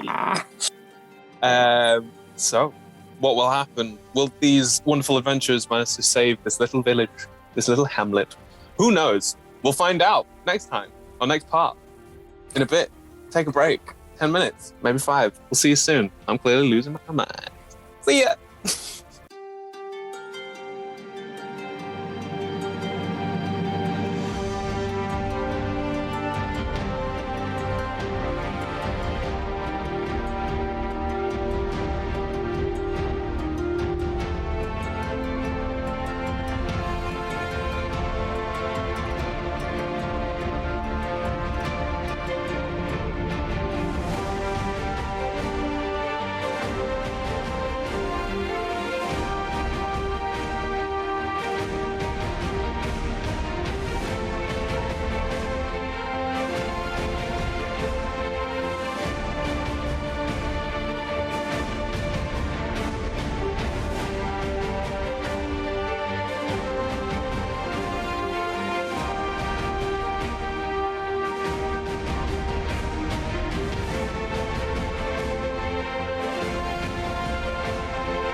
Hello, and welcome to the second part of episode 3 now? I think we're on episode 3. Yeah, we're on episode 3. So, you all have decided to go save this village whilst the other party of adventurers that were down in this weird mystical jungle with you have decided to not. So, Either choice is relatively reasonable. You're on the other side of a river of this wooden shanty town, where UNT seem to be disrupting whatever's going on. You can hear the calls of someone trying to argue their way out in common, but mainly the calls of a language that only Malice can understand. I will be translating as we go along. Are we, do we still need to be stealthy, or can we just go? Depends if we want the element of surprise or not. Are we discussing or asking questions after? We could just intervene, and then if they're up for talking, we could talk. Something tells me they're not going to want to have a chat. Yeah, I don't really understand specifically what they're saying, but I think Malice does. So, Malice, if you feel, you could always try and persuade them. Maybe. My worry is that I can understand them, but I don't know if I can speak this. Well, maybe you can translate, and we can all talk to them.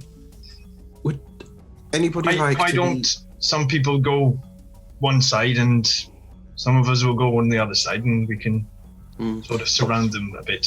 I'll go over the top. Yes, well, following straight on to that point, how about exactly 2 of us go invisible and stay out the way? Reek, how would you mind being invisible, floating above, in case of... So cool. Like a rain of fire. Stay out the way. Stay out the way. Until the point we actually need someone to surprise. Not in a sense of I'm sure you could work single-handedly. Is someone going to shout surprise? Or would you like to shout surprise when you attack while invisible? Well, how will I know when to attack then? Code words. Is this a thing? Shall we we need the code word is sausage roll. Sausage roll. Never heard of a sausage roll, but it sounds like a very nice person. All right. Sausage. So as soon as someone says sausage roll, fire from above. Yes. Yes. So I don't know if because you need to stay with me if you want to be like we are now, quite stealthy. So I don't know if Malice, you could go in and say hello, and then the rest of us, if you stay with me round the side, and then we've got Jamie and we've got Reek in the air. Oh, Malice, why don't I come with you so you're not going in on your own? No, I think I can do this. I can do this, right? I can do this, right? Yes. Yeah. All right. Oh yeah. I can do this. I can do this. I can do this. We will be watching you, Malice. You've got us if you need us, and you know what the code word is. So I know what the code word is. I will, as I sadly am not able to fly, I will most likely stay in Malice's shadow, invisible. I won't intervene unless the sausage roll word is activated. Okay. Let's do this. Should I wait until we get a little closer and then I can just poof me and Reek? Or should I just do it now? Does it look like we've got enough time in my hours? Invisibility. What do you mean? Like, just how far away are we? If I make us invisible now, are we going to, by the time we get there, just go poof? Oh, hello. No, you're just across the river. Cool. You're literally watching commotion happen. You can't see specifically because you're on the edge of a dock, but you can see that there are people sort of in houses crying out for help in a way. And that there's I think Eldergreen saw large figures just walking among the regular townsfolk that was snake-like. I'll nod to Reek. Are you ready? And we both poof. And it's not just like instantaneous, you know, there's like loads of black smoke that just sort of begins to surround you quicker and faster until the smoke disperses and there is a Reek no more. I can't see my hands. Do you need to reroll stealth now? Everybody like rolled so high. It's fine. Like, you got a natural 1 and rolled a 20. Like, is there any point? I think it's safe to say that you're all stealth. Except me, who is stepping out into the clearing.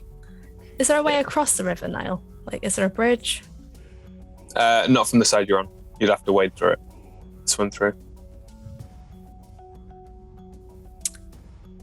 Or fly, yeah. As wonderfully gesticulated. Vega, you look quite strong. I was wondering how you might feel about a nice piggyback. Would you mind carrying me across the river, please? I'm afraid appearances are a bit deceptive in my case. I'm quite agile, but strength is not my strong suit. I can try.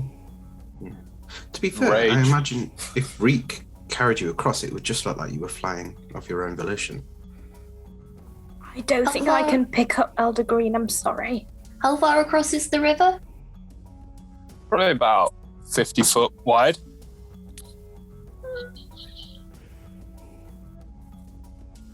So I can move a willing creature 30 feet. I can just move them. So if someone can make up the extra. You could.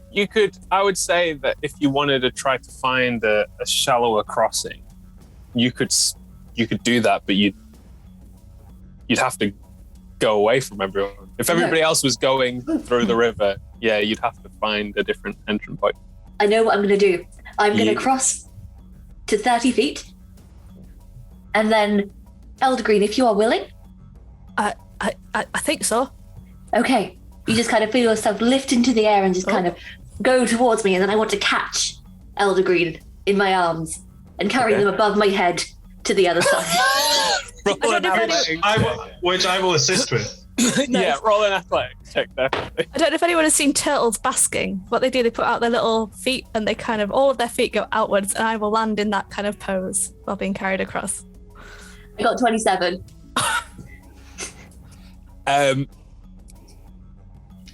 You get into like the mid-water, Malice, and you realize that there's no bottom to this, but your arms are like keeping yourself afloat. And Vegas, are you flying, Vega?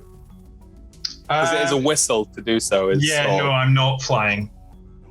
Vega's like swimming alongside you, and then you like silently pull Elder Green over to you, and like you are carrying the main weight. Vega is like almost supporting your like balance more than anything. Yeah. And you just swim across the river with just your legs, holding like Pocahontas. Green. Yes. Yeah.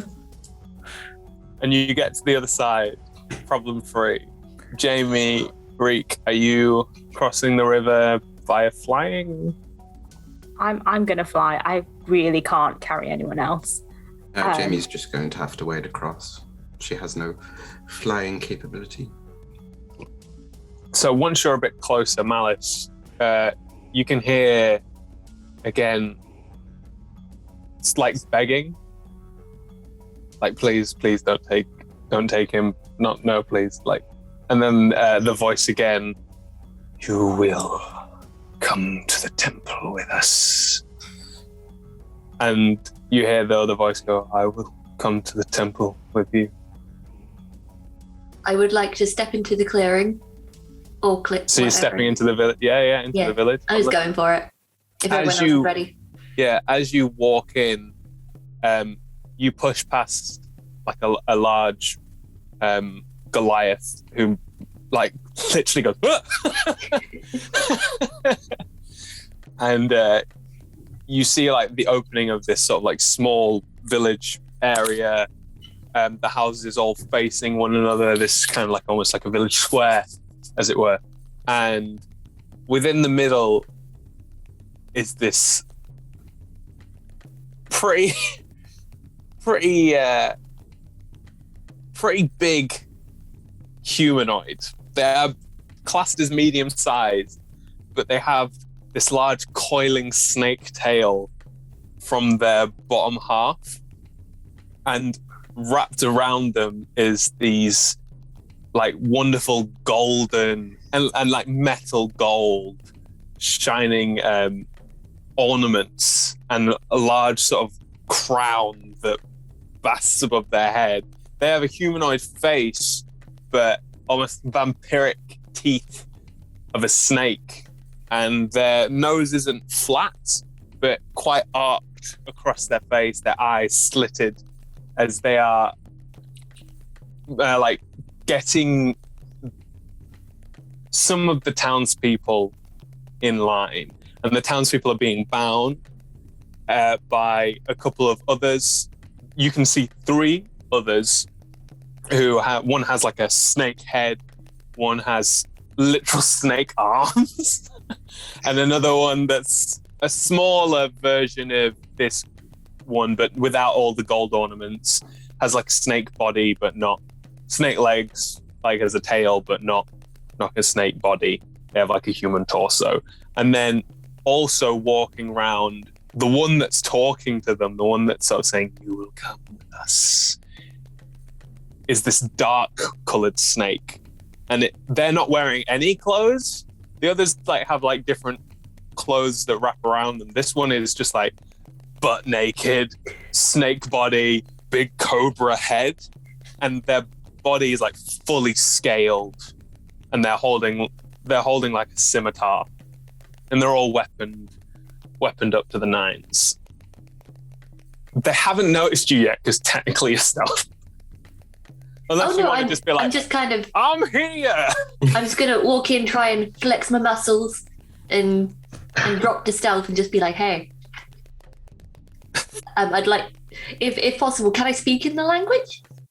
You can try. I can try. I would like to just kind of go into it and try and be as imposing, as confident as Malice is capable of being for 5 seconds, and just say, "I am here to go with you to the temple." You all hear Malice speak, and as Malice speaks, the axe sort of echoes around Malice's voice, and you can hear what Malice is saying, but there's like this overlay of another language very similar to the one that the townspeople are speaking. And you say that, yeah.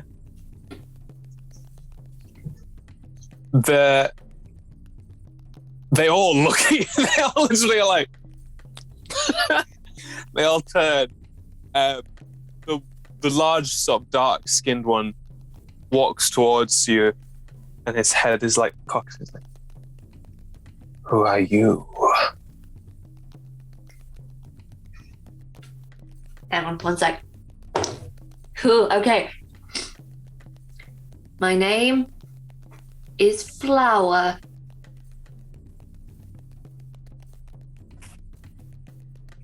Your name's Flower. My name is Flower. You're not from here. No, and you are? They look at your axe, and then you see like a visible, like, like their eyes widen. Where did you get that? Shanae chose me. Drop the weapon. I don't think that's going to happen. I suggest you drop the weapon. Could you make a wisdom saving throw for me, please? Oh no! Oh no! But it's a saving throw, and I've got many cards. And it's +5 because I'm flying above you. Okay, I didn't even. I'm still going to use my +4 just in case. So +5, +4, 19, 18, 21, 22, 23, 24, 25, 26, 27. Okay. I'm gonna need. Oh, you know what? I'll play the big one first, and then it's done. I've got a card here that fails on a saving throw. So, you feel. Does anybody else have any cards that could counter it? Not. I don't think there's. Unless you have one that says succeed. I've got to succeed on an attack roll, but. No, not a saving throw though. Yeah. So as they look at you, their eyes widen. Their like cobra head like widens as well. You can see almost these like weird slits in their body, like underneath their scales, like open up, and like breath sort of comes out from their whole being as they tell you, put the axe down. And you're like, huh. And then you look at your hand and the axe is on the floor. You're like, well, why did I do that? Sausage roll! I'm gonna dive bomb. Excellent. Everybody roll initiative. You do have a surprise round.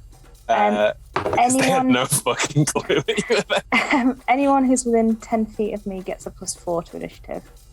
Excellent. Luckily, I you were in can the choose sky, my own though, initiative. I'm definitely right above Malice. Malice. I would say Malice would get the +4 and everybody else would probably struggle. I'm in Malice's shadow. Oh, then Malice and Jamie.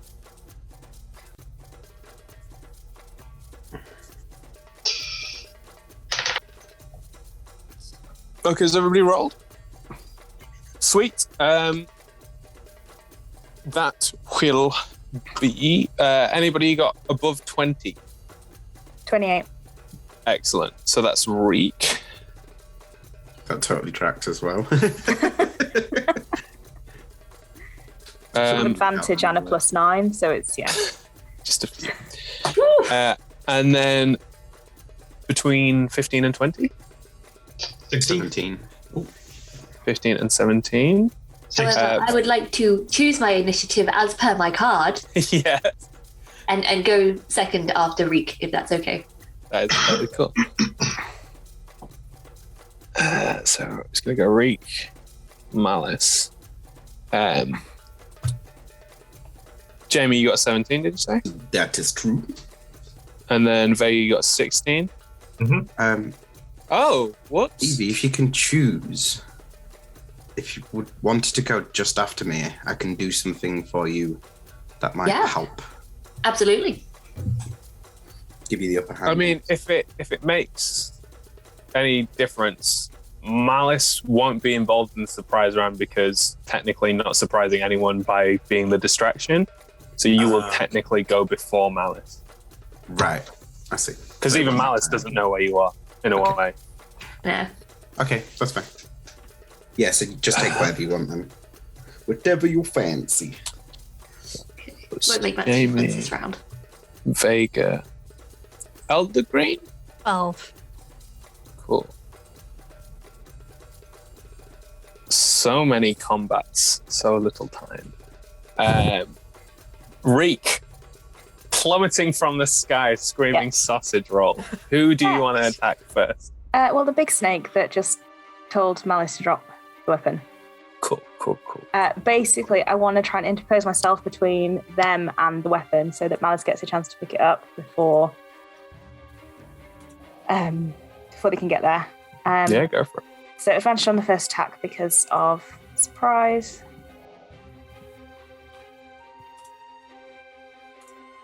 That's a 30 to hit. Oh no. I'm not sure that's going to hit. You just never know. Right. Do they happen to be undead? No. Fine. Then that is... Sorry, I lost it. Oh no, come on, scroll. Can anyone see my damage? It's gone, I'll just re-roll it, hang on. at 14 points of damage, and I will. I feel like I have to smite at some level. I'm going to smite at second level. Cool. Look, the spell slots are there. That's another 9 points of damage, and I'll take my second attack as well, which is a 28 to hit. I'll hit. And that is 16 points of damage. I won't smite on that one. So how much in total, sorry? The first one was 9 plus 14, 9, 16. 16. Are you smiting again? Nope, gonna leave it. Excellent. So See that's how bad they are. 39 points of damage. Hoo-wee. Yeah, and I'll just stand, hover in between them and the sword. Excellent. You come down at such speed with a burning sword. You tear through the front half of this Yuan-Ti that screams in agony as you nearly bisect it in half, dragging the sword down. It starts to bleed profusely from its chest. The others that were sort of getting prisoners, the one in the middle that seemed to be sort of basking in its own grandiose glory, all look at you like, what the fuck? Like a kingfisher diving. Blur of blue and orange. There's a collective, get him! That would put us at Jamie, your turn. Right, so I'm going to throw a couple of things out. So firstly, I'm going to use my Hound of Omen, appearing, sort of growing from Malice's shadow. This creature begins to build itself into this sort of shadowy wolf that sort of prowls itself around Malice and then stands in front of him. I need to give him a initiative, or unless you just like him to go. Just take it, end of your turn. It's fine. And at the same thing, because I've got, I spend sorcery points to do that. It'll have its turn on your actual turn. So this is your surprise round. It'll be able to go out on your next turn. That's fine. It's this just really deep growling, shadowy direwolf just appears stood in front of Malice. Good boy. I would appear as well at that point, because it's still technically a thing on my bob. I will cast haste onto Malice. Nice. So I'll concentrate on that. And then what will that do? Doubles your movement, and then you get an extra attack action. Ooh, excellent. Thank you. And your AC is up by 2. Okay, thank you. And then, yes, so as soon as I've spent some sorcery points, my Dark Shard, Far Realm Shard kicks in as from almost behind Malice's head, just these tentacles appear out of the crack in reality behind Malice and just go around his head and smash into the creature. They need to give me a charisma saving throw, please. You'd be surprised. Well, that's 12? No, 11. That is a fail, so Fail. get some damage. Get some.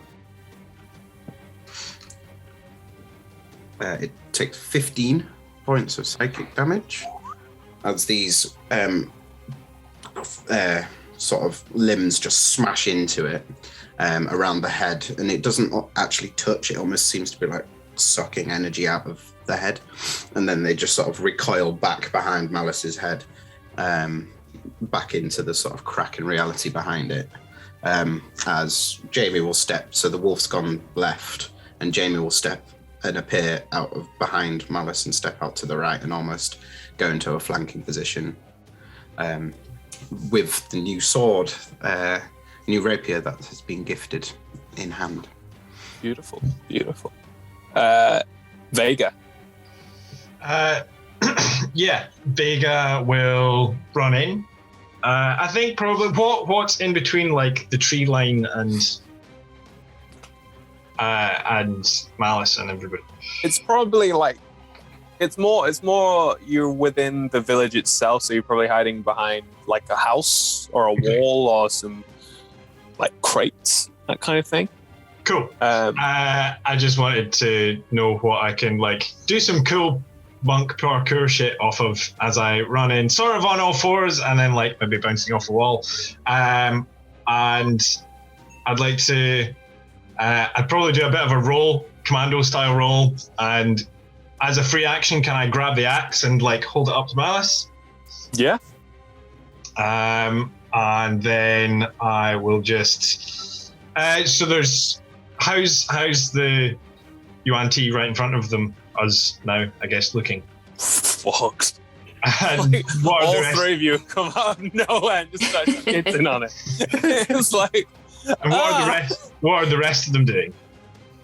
they're like putting down chains, picking up like drawing weapons, that kind of stuff. Calling. You can see them calling off in the distance. Okay.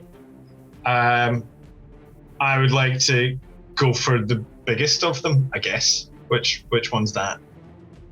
The biggest one is in the center. Okay. Cool. Yeah, if I can make it there, then I would just like to. What's your speed? 50 feet. Yeah. Cool. Then, yeah, I will take. I'll just attack.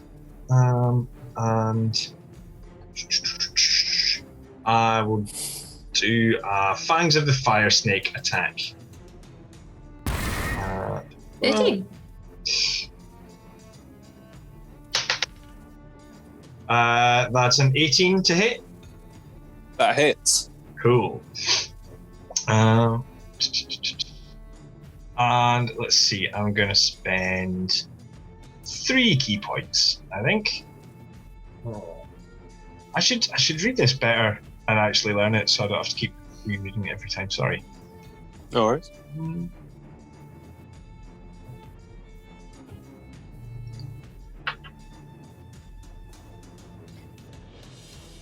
Yeah.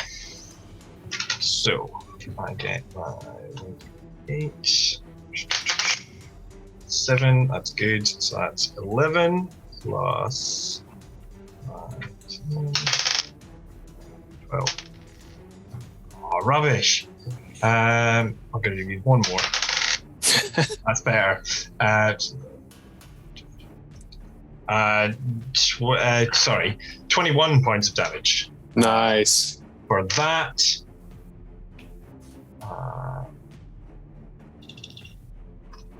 And then, as my bonus action, I want to do a flurry of blows. Go for it. 2 more. That's only a 12. That's only a 10. As you come in with your fire, it's a fire whip, isn't it? Sort of, yeah. It's like fire snakes coming out of my fists.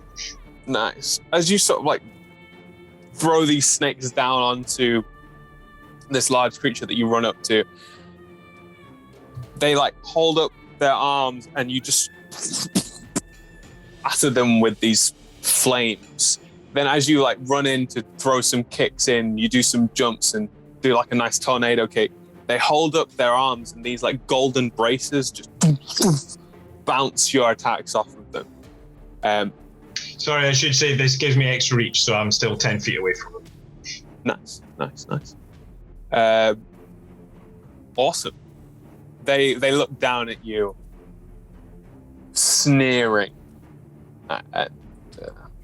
Yeah, it is now Elder Green. Oh, Your so, surprise turn. yeah. So how far away, given that I've not moved, how far away is everything from me? I'd say Jamie, Reek, Malice, about 10 foot. Okay. Vega's probably about 45 foot away. Okay. And the creature's probably about 50 foot away. So I think Vega, you said you had 40 foot, so it'd be 35 and I had 50 feet of speed. Oh, then I said things right. Okay, good. So we've got Big Boy, who's taken a lot of damage so far. Vega's gone off to one of the how many Bigger other boy. Yeah. how many other big boys do we have? Vega went for the biggest boy, the biggest Chungus Maximus, and there are 3 smaller boys, smaller with an O, small. And what I'm trying to get to is, if I were to put down on the ground a 20-foot square, would I be able to just get the smaller boys and nobody else? Yes, you could get all 3 smaller boys, but you might risk. I think if you put it in a nice place, you won't get any citizens. Yeah, that's what I'm trying to avoid. Okay, cool.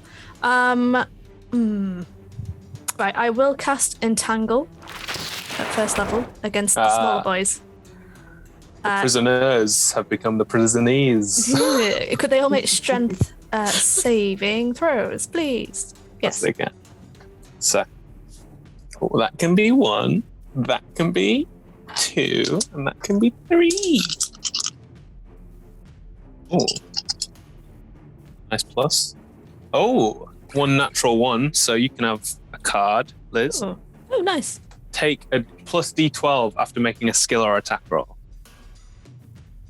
Cool. And so they fail. They're entangled. Will a 14 pass? That will pass. It had to. No, it won't. It needs to be a 16, so that fails. So the first 2 fail, but the other one will pass with a 20. Yeah. Okay, so the 2 that failed, speed is 0. Attack rolls against them have advantage, and their attacks have disadvantage. They also have disadvantage on death saves because they are considered restrained. Wonderful. So they can use their action to try and get out, can't they? Yes, doing that strength check again. Excellent. Can they be cut out by their companions? Grasping weeds and vines sprout from the ground in a 20-foot square, blah, blah, blah, blah, blah. Creature in the area, when you cast a spell, must succeed. A creature restrained by the plants can use its action to make a strength check against your spell save DC. On a success, it frees itself. It doesn't specify, so that's up to you. I'd say it's just another creature would have to use its action to free someone. Okie dokie. So that's my action. All these kind of roots and vines go up around their legs. They have legs, right? Well, the one that doesn't have legs managed to slither out. Oh, little tinker. Whilst, the other 2 are like, no, damn these legs. And I think that's all I'm going to be doing right now. I don't have any other bonus actions that I would like to take. So I'm just going to stay from a distance. Excellent. Well, that puts us back to the top of regular initiative. Reek! I could just do it again. Finish I still don't know how like dangerous they are. Right, first attack. That was nearly a 1, but it's a 19, so it's 30. Second attack misses. Second attack is a 27, so Misses too. First one is an 11, still up. Yes. And then the second one is also an 11. Cool. Still up. How'd you kill this this poor creature? I kind of want to just poke my it's a sunblade, but it's like a rapier based sunblade in through one of the holes. One of the weird holes. Yeah. Yes. In like this weird quick succession, Reek has like flown from the sky, fallen in, cut massive swathes. Jamie appears, blowing holes into the thing, and then Reek just into 2 holes. This thing falls backwards, dead. It didn't even have a moment to catch its breath. And then can I fly over to? I'll fly over and help Vega with the bigger one. Yes. Did it? When you said it had braces that shook off attacks? Sorry, was that because you rolled bad attack rolls, or was that because it's absorbing damage? Bad attack rolls, and I am flavoring for it might have something lootable. Sure. Excellent. Is that all your stuff for your turn? Yeah, I'm now with Vega in direct combat with the biggest boy. Biggest of boys. Mal, Yes. Shanae is back in your grasp. Back where she belongs. Okay, so there's the big boy with Vega and Reek, and then there's little boys who are entangled, right? Yeah, 2 of them are entangled. The third one is wriggling his way out. And how is the big boy looking at the moment? Fine. Fine. Okay. Bit pissed off. I'm sorry. I want to go for the big boy. Yeah, go for the big boy Chungus. And additionally, thank you for the stealth. As a free action, by the way, I'm just going to crack my neck as I go. Just go sausage roll. Fuck it. Yeah. So I get 2 attack actions because I have haste. Additionally, I'm going to use my action surge, so another one, and I get 2 attacks on each of these. So that is many. It's just a few.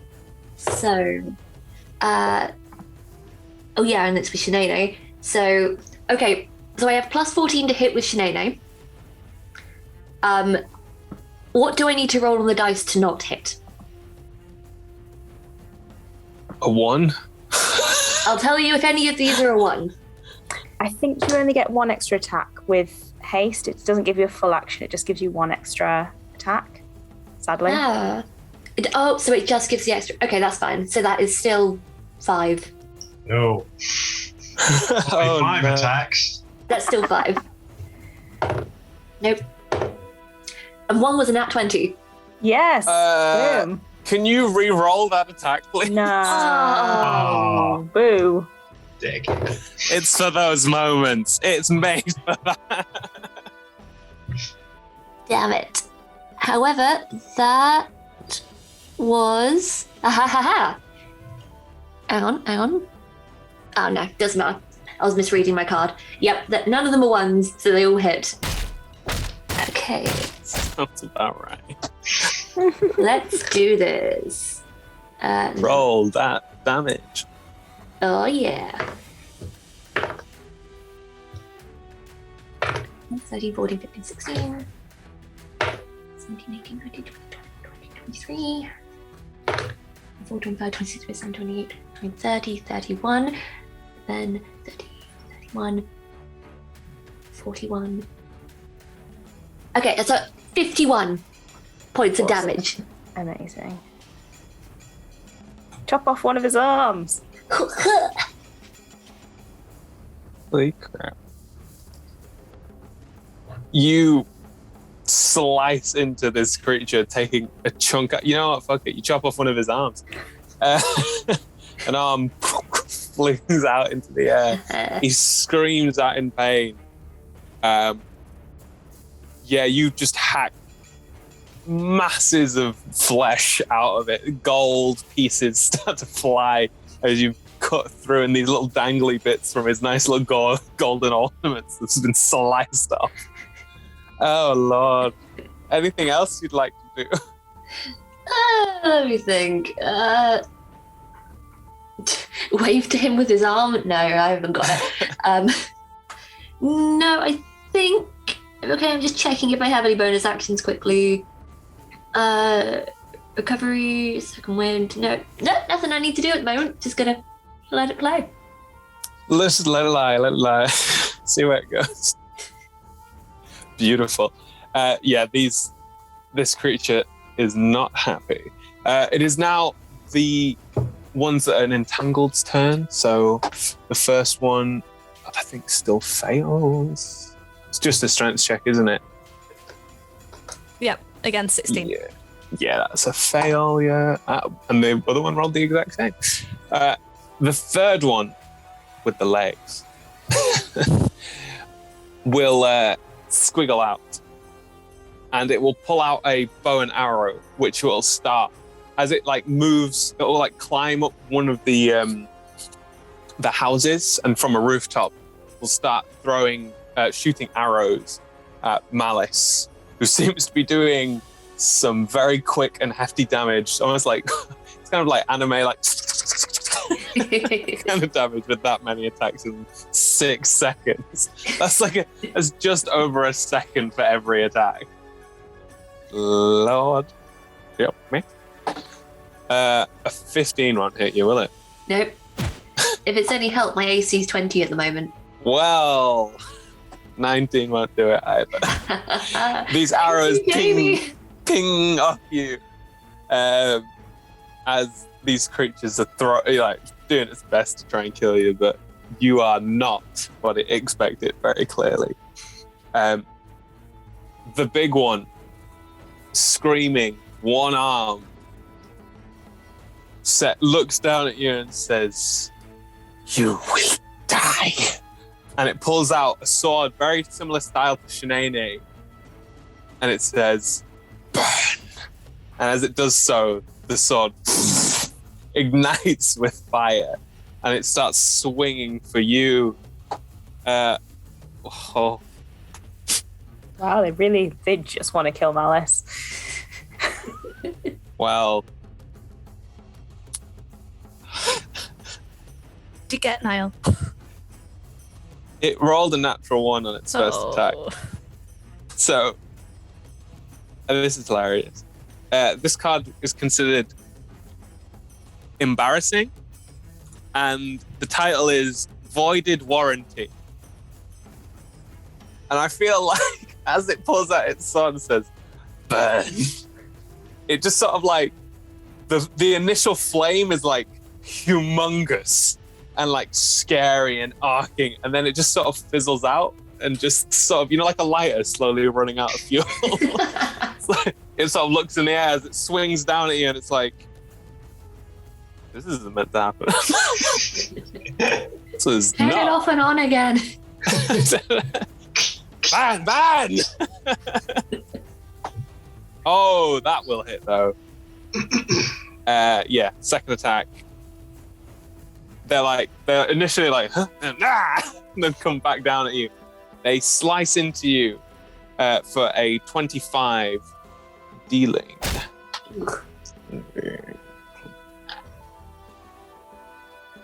Oh, it can only do one-armed strikes now because you chopped off it with one. Honestly, props to this snake for keeping going with a fight, keeping focused with an arm missing. 10 points of... Oh, no, it's halved. Sorry. It's so it's 5 points of damage because its sword is crap. Ow, I guess? It's like, you will burn, you will die, and we will feast upon your flesh. A 20 to hit? Just hits? Yeah, meets beats. Sweet. And you take a further 6 points of damage as it just it's like telling you how it will enjoy eating you slowly, starting with your eyes, and then it looks at you and then disappears in like a puff of green smoke. You see it reappear on a rooftop and it starts to slither away. So rude. It's about 60 foot away. I'm starting to think this snake doesn't sincerely want to eat my eyes. I mean, it's running away. I mean, if it wanted your eyes, they're right here. Yeah, right here for the taking. Exactly. Jamie, that makes it your turn. As this thing is slowly running away, there are 2 entangled, 1 popping arrows off, and 1 dead. Well, I think Jamie's just going to focus down fire on this creature, so she's going to try whack it with some Eldritch Blasts. Nice. What's your range for your Eldritch Blast? 120. Nice. Plenty of time. So first one's a 12 to hit. That will miss. It throws up another one of its arms as it deflects with these golden braces. Second one's a 15 to hit. Is there one bracer on the floor now? No. Oh. Yeah. Technically. These actions were not well thought through, were they? No. I'm going to have to let you kill it.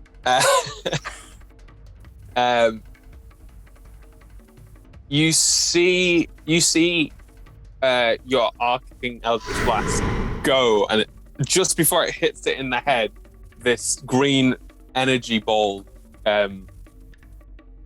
goes over it, deflecting it. Casting shield. Mm-hmm.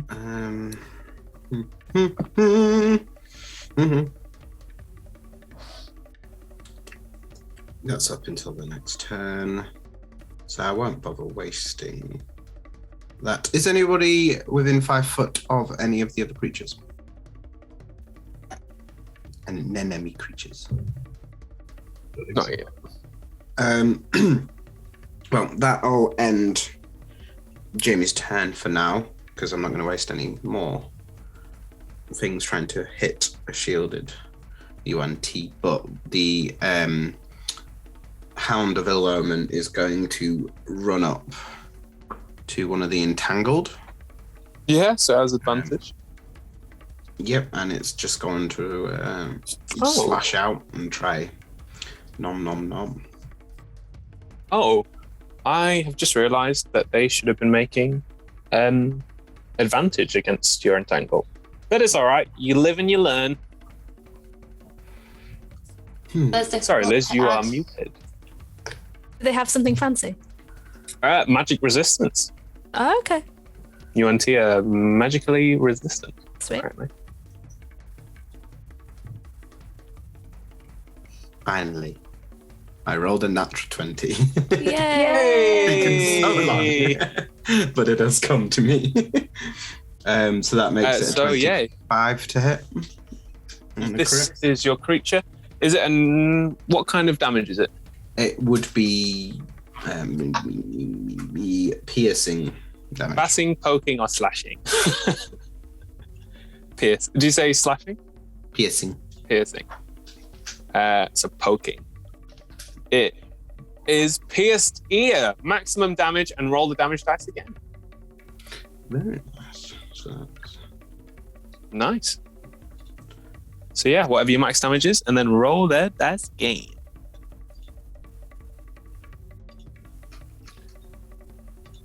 And you're going for one of the entangled ones. See? Yep. See, 26 Very nice. points of piercing damage from Miss Shadowy Wolf. Nice. Yes, this one with the snake head is like groped by vines. This wolf just jumps on it, like as it just starts getting mauled. It's screams out loud as this dog just runs into it. Movement wise, I might just have Jamie move closer to where that UNT is running away to. So just like the maximum sort of, so she can keep herself in that fight, but also potentially throw another couple of shots off if she can. I think that would put you at 70 foot away. Cool. Okie dokie. That makes it Vega. Your turn. So there's the one on the roof that's firing arrows at us. Yeah, there's one on the roof firing arrows, and there's one on the roof running away. Cool. I am going to. What's the roof made of? How sturdy does it look? Not very sturdy. Kind of like Cool. twigs. Right. Thatch twig. Then I am going to use my Ring of the Ram to. If they're magically resistant, I want to smash the roof and get him to fall inside the building rather than attacking him directly. It's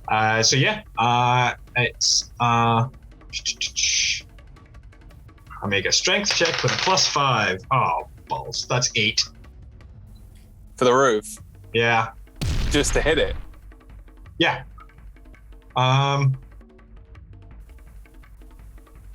Yeah, I can spend 1 to 3 of the ring's charges as an action to break an object. And I make a strength check with a +5. I feel like it's a thatched roof. Its AC would be 5. I feel like you're fine. Cool. How much damage does your roof attack do? Doesn't say. It just says I can use 1 to 3 of the ring's charges as an action to break an object. I'm gonna Or say to try to break an object. Yeah, thatched roof. You could put your hand through that. I think you'd be fine. Cool. So yeah, this roof drops through, and this UNT is like, drops down, takes some damage. Not much, but hey, something in it. But he's not. He's presumably in a building now and can't just pepper arrows. Of Yeah. course. Awesome sauce. Any extra actions you'd like to do? I would like to hold a bonus action. Now that actually, I don't even know if it's a bonus action, but I'm going to hold it anyway. Since we leveled up, I took a level of fighter rather than more monk, so I have the bait and switch ability. So if anybody's getting attacked, or I guess I need to be next to them though. Who looks most likely to get attacked? It's hard to say. You've kind of turned this fight on its head. They were like running this place, and you've just come in and shat on those dreams. Yeah. What we do? Maybe something different then. Shit on dreams. It's 93. Yeah, no, never mind. Nothing. Oh bother. Or is Elder Green? It's your turn. Okay, so we've got the restrained, moderately sized boys over there. We've also got one of them that's gone through the roof, and we have another that is still running away by about 70 foot away from me. Yeah. Cool. No, it'd be further from you because you didn't move as close to Jamie. Okay. So you'd probably be about 100 foot away. That's fine. I would like to cast a second level guiding bolt towards the one who is running away. You'll never escape. No. Come back, sugar. Come on. 22 to hit, and I will roll a d12 to make sure it hits, because this is the one who has the shield up. Yeah. Using my card. It was going to be a 12, and then it was a 2, so 24 to hit. 24 will hit. I need to do damage. Whew, exciting. Right. Radiant damage coming its way. Little golden frogs just really quickly going its way. 23 points of damage. Yeah. Awesome. These golden frogs slap the back of this snake person, giving it like this weird golden extra glow to him. Loaded. This is not what I expected. And sorry. Any actions? Yeah, bonus action, I will Healing Light Malice, who's taking a little bit of damage. It's just a d6, but let's roll it anyway.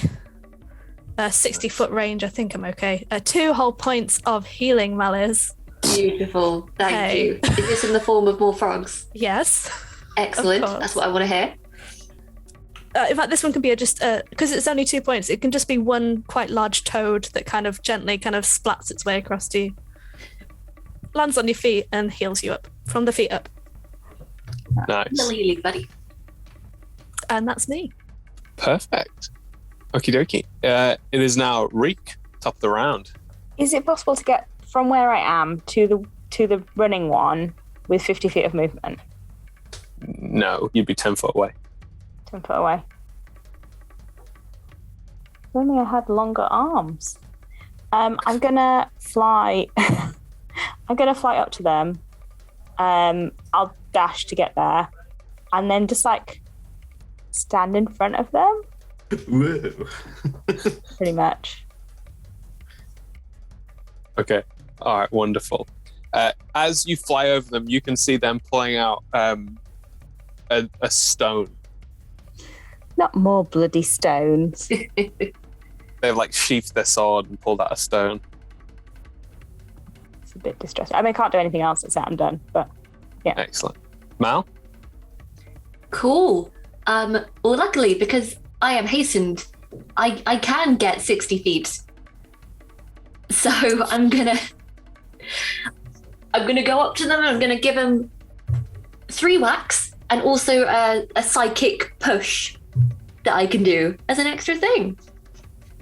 So let's see how this goes. Yep, good. Yep, And that's another nat 20. Yes. Nothing I can do about that one. Nothing I can do about that one. So let's pull it out. Let's see what's saying. You're doing slashing, aren't you? Yeah. Forearm blow, triple damage. Cut off the other arm. The other arm. So, yeah. Both arms. Oh, Roll your dice 3 times. okay. Knock that sending stone. Other arm.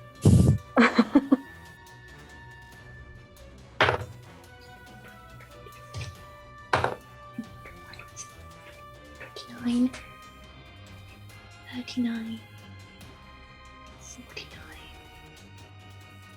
So I think that is 49 slashing damage. Eldergreen, I forgot to mention. At the end of your turn, you saw some of the ones that were calling from your entangle spell. There are more of those, like variations of like snake arms, snake heads, and snake bodies running towards you guys. They were gonna make it to you in their like this turn. They're like get to the town square. They see their like priest leader running away with a stone, and it's like calling out. You don't know what it's saying, but Malice, you can hear they're outsiders, more powerful than we expect. As its other arm Yeah. spins through the air as Malice is just running behind, chopping this thing to pieces, just jumping up on a roof, just like hacking this creature in front of Reek, who's like, stop. I don't care. Chop his arms off. There's blood flying as parts of the snake is slowly getting just dissected.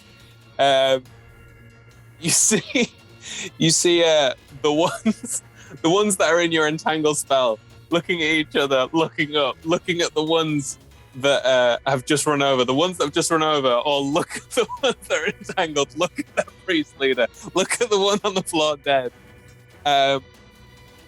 The ones that are entangled start hurriedly trying to pull themselves out. They're not having the best day, are they? It It is got a natural considered, 20, so it I is get a considered cut. difficult terrain as well. So once they are free, they'll have to use double their movement to get to where they're going. One of them gets out and is like slowly trying to run towards the others that have just come. I just rolled a nat 20, so I get another red card. And then I rolled another 20. I'm so pleased for you, Niall. Really, really, I am. It's really funny as well what I'm getting. You're gonna find out. It's awful. When the time is right. When the time is right. I might put them in order just for me. Anyway.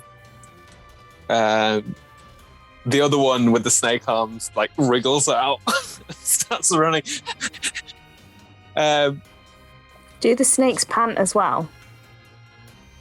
The other snakes are like, Are the snake arms tails, or do they have Yeah. heads on them? And if no, so, they're are they heads, panting? yeah. They're Are they all like snake's head, yeah.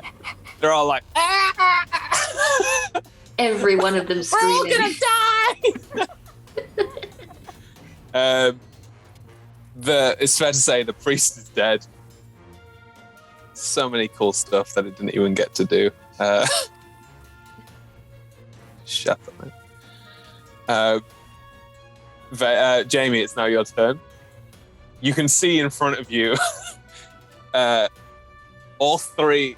Oh yeah, and the one that comes out of the house that it fell into. You can see like a citizen with a frying pan beating its head out the house as it's like slithering away, trying to get to its compatriots as well. So yeah, Jamie, that's what you see. Sort of 3 on one side, the 3 on the other. The 3 are like running to join the other 3.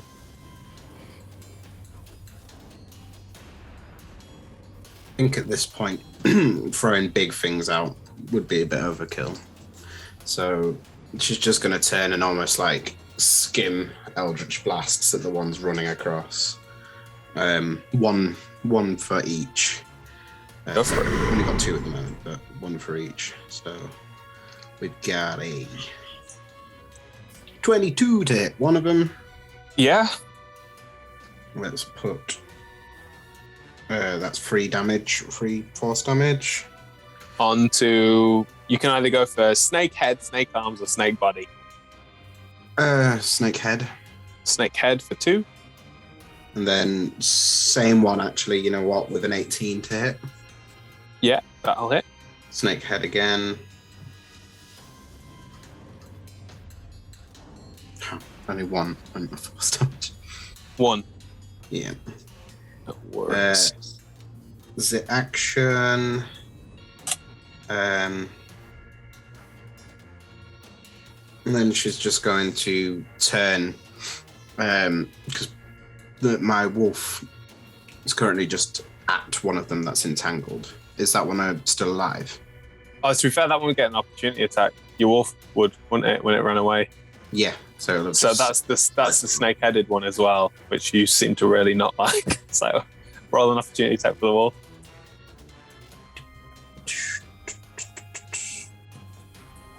So we get to... that's only a 10 to hit. That misses. The snake. The snake seemed to be a bit slippery as he slipped out of those entanglements. But it can take its turn now. Yeah. Yeah, she's gonna call. You'll hear a shout, Barghest, fetch, and it'll just go and hunt it down. Nice. Yeah. Runs after the UNT. Would you like to roll an attack roll? Nice. That's an 18 on the dice. So. Oh yeah, that'll hit. As you boom, boom, boom, boom, boom, boom, boom, see this wolf just start to pounce upon it and deals. We get, say, 15 points. Nice. Yes. 15 points of damage. Very nice. Very nice. Oh, and can I make a strength saving throw, please? Ooh, interesting. That's an 8. That's a fail. It's knocked prone. As this UNT is running away, this big dire wolf boom, boom, boom, boom, scratches across his back, and as it like falls to the ground, like scrambling, like Yeah, quite an unnecessarily nasty grin seems to like come over Jamie a little bit, and just like good boy, very nice. And sort of turns. And I think that's everything for now. I'm not going to waste any sorcery points at the moment, I think.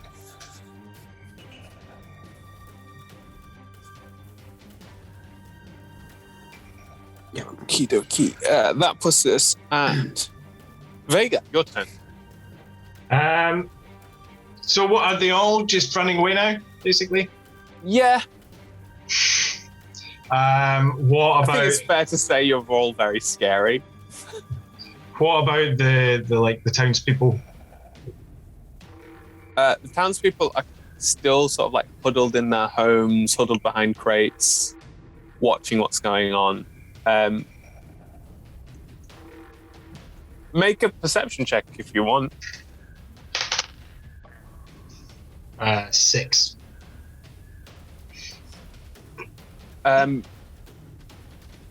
You're more focused on the actual creatures themselves, so you can't really seem to get a gist on the townsfolk other than that they seem to be doing the best thing, which is keeping out this fight. Yeah.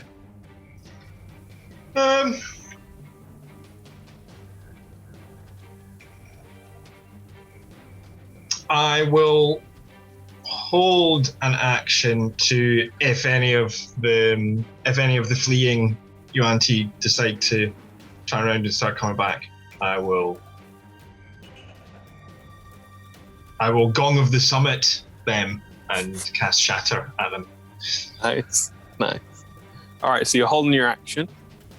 That puts us on. Was there anything else that you want to do? Excellent. That's Elder Green then. So the one that fell through the roof, that was getting battered on the head with a frying pan, Yes. is that still within the house? No, they're running away as well. Okay. Do we want to have a chat with one of them before they run away? Probably a good idea. Oh, yeah, I forgot we could do that. Covered in blood. Yeah. I'm gonna try to see if it works to move on up. I've dropped the entangle. The one who is running away, I'd like to try and cast Thorn Whip to try and pull it closer. See if it hits. It was a natural 20 plus 10, so 30. Yeah. Sweet. I do not want Does to that deal not. damage? It does, but I don't wish for it to be killed by it. No worries. What kind of damage is it? It is piercing. Okie dokie. Maximum like damage, and then you can roll the damage dice again. So maximum damage would be 4d6, which is 4 times 6, which is a number. 24. I think. 24. And then the dice again. The crit dice or the standard dice? Just standard dice, so you just roll your 4d6. It's 2d6 normally, so 5. Oh, so 24 in plus this, 5, 29. In this, wait, sorry. So is the standard- 4d6, was that doubled already? That was already doubled. So it's just, you just do your regular roll, Mhm. as if it was like a regular hit, you maximum that, so that would be 12. 12. Then Uh-huh. you roll your extra 2 dice and add that.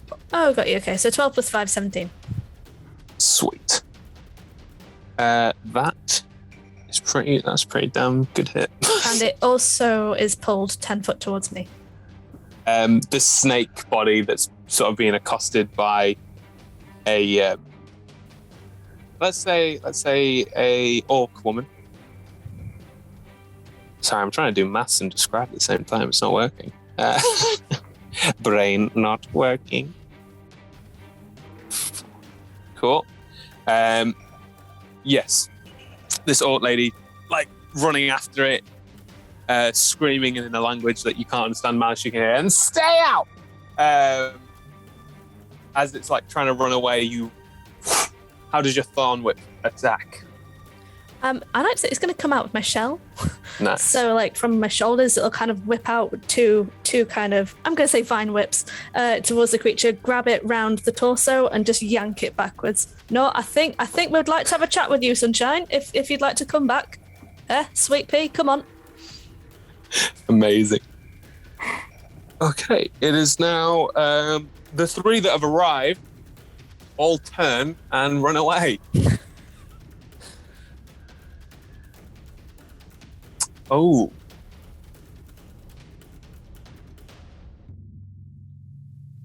Give me a second.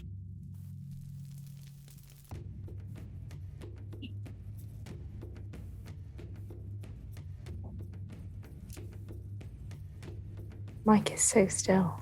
They're gonna turn to 3 of the villagers.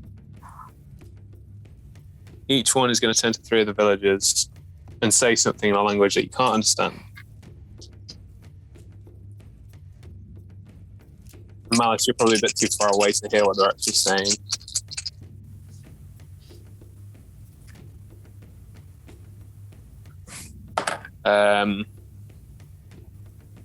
And 3 villagers start running away with them. Are they rolling saving throws? Oh no, it's within 30 yes. feet. They're too far away from me. I've- They're more than 30 feet away from me, aren't they? Yeah, you probably used just 70 foot to get ahead of the big snake boy. It's Chunga Snakeman. What? Like from a passive insight of 16, would I think would them stopping to talk to the villagers constitute for Vega? They're not running away anymore. I should hit them.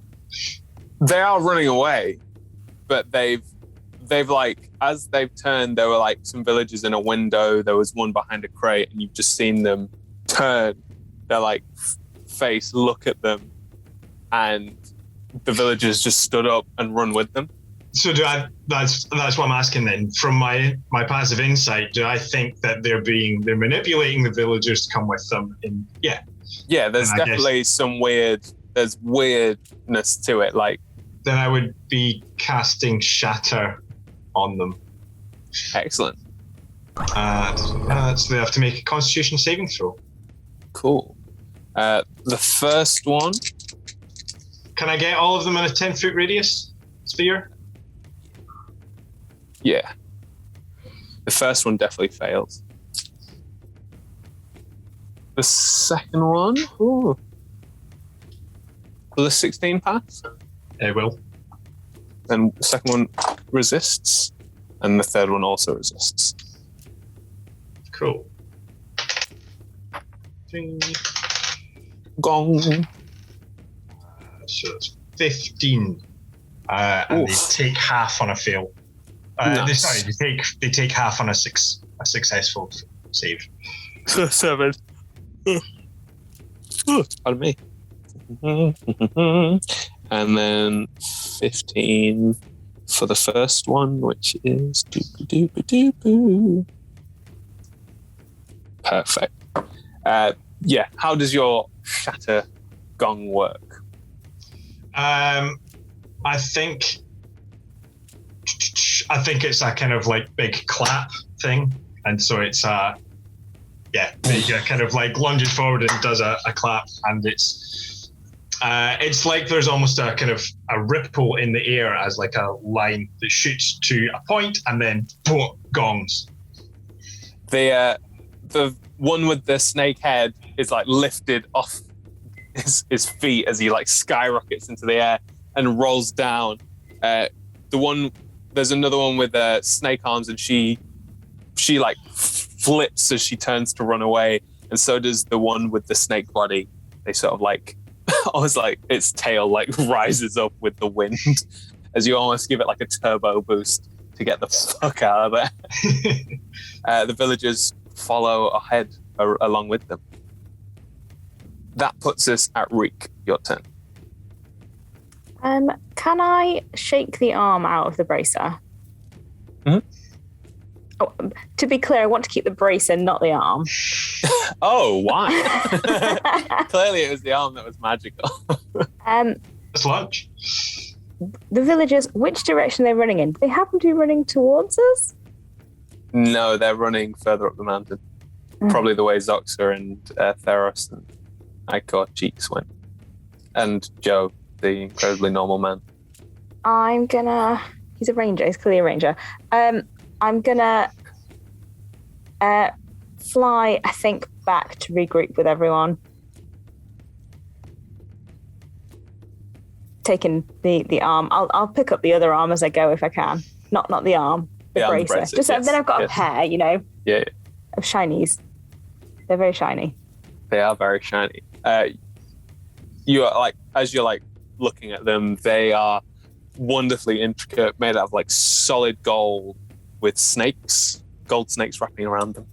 Probably cursed. I'm just going to hold them at a slight distance. Okie dokie. Mal, you're stood on top of a rooftop. Reek has flown away with your arm. Not your arm, but the arm that you chopped off. It like falls to the floor as I'm about 10 feet away. You forgot this bit. There's not really. I can't reach people running away. I guess I'm just gonna go towards the villages are. I guess. You could always help me with this one. Sorry. There's on the ground. two in the middle that are still trying to run away. There's one in the middle that's prone, being dragged back by Elder Green. Like, no. I just want a Right. chat. Come back here. Child, I just want a chat. Sorry. Okay, I won't go for the one that. Actually, maybe I can knock out the one to chat. So I can give an attack to one of the ones that is running away, and then I can try and bonk the other one on the head. Yeah. Which one's the poor one that's getting numbed by the wolf? That was prone. That's another one that's trying to run away. There's one prone running away, one being pulled back by Elder Green. Okay, I didn't roll anything below a 16, so I assume they're all good. They're all hit. Excellent. Okay. So let's roll that. So on the proper brutal non-lethal. Wait, the opposite of non-lethal is just lethal. That was, oh god, what was it? I got distracted. The 2 attacks, it was, I guess that was 30 slashing damage. The one that Elder Green's pulling back, or to the prone one, or to the one running away? To the one running away. Excellent. 30 points of damage. And then You slice this thing's back open. One of the snake arms, like, again, you just got like a bit of a theme going on as it flies away separate from the body. it's my thing now. And yeah, I'd like to bonk the other one on the head non-lethally. Sweet. Yeah. Go up to the one that's being dragged by Elder Green and give it a good bonking, please. Ugh. So that is maths. This is really easy, Evie. That is 20. 20 bonking damage. Sweet. 20 bonking damage. You run up and with the haft of Shanae just boom, like crunch it across the teeth. One of its fangs like spittles out. No. Does it have a lisp now? Yes. Yes. Nice. It used to hiss. Now it hiss. It's got no teeth to keep its tongue in now. No. It's a snake. Don't It doesn't stand in need front to of it when it's speaking. Yeah. It's the only thing that keeps your tongue in your mouth, your teeth. Mine. Have you not seen how big my teeth are, G? 90% tooth. Amazing. That person that's at their turn. The one that's getting mauled will get up and turn to the creature.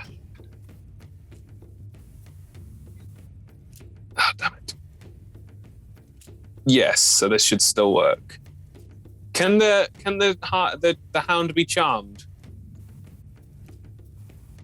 There's nothing that says otherwise. All right. Can the hound make a wisdom saving throw?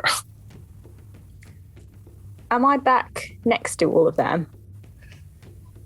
The wolf's quite far away from me at the moment. They're in the middle, and you said you wanted to regroup. So if you want to regroup with Jamie and Elder Green, how big's your aura?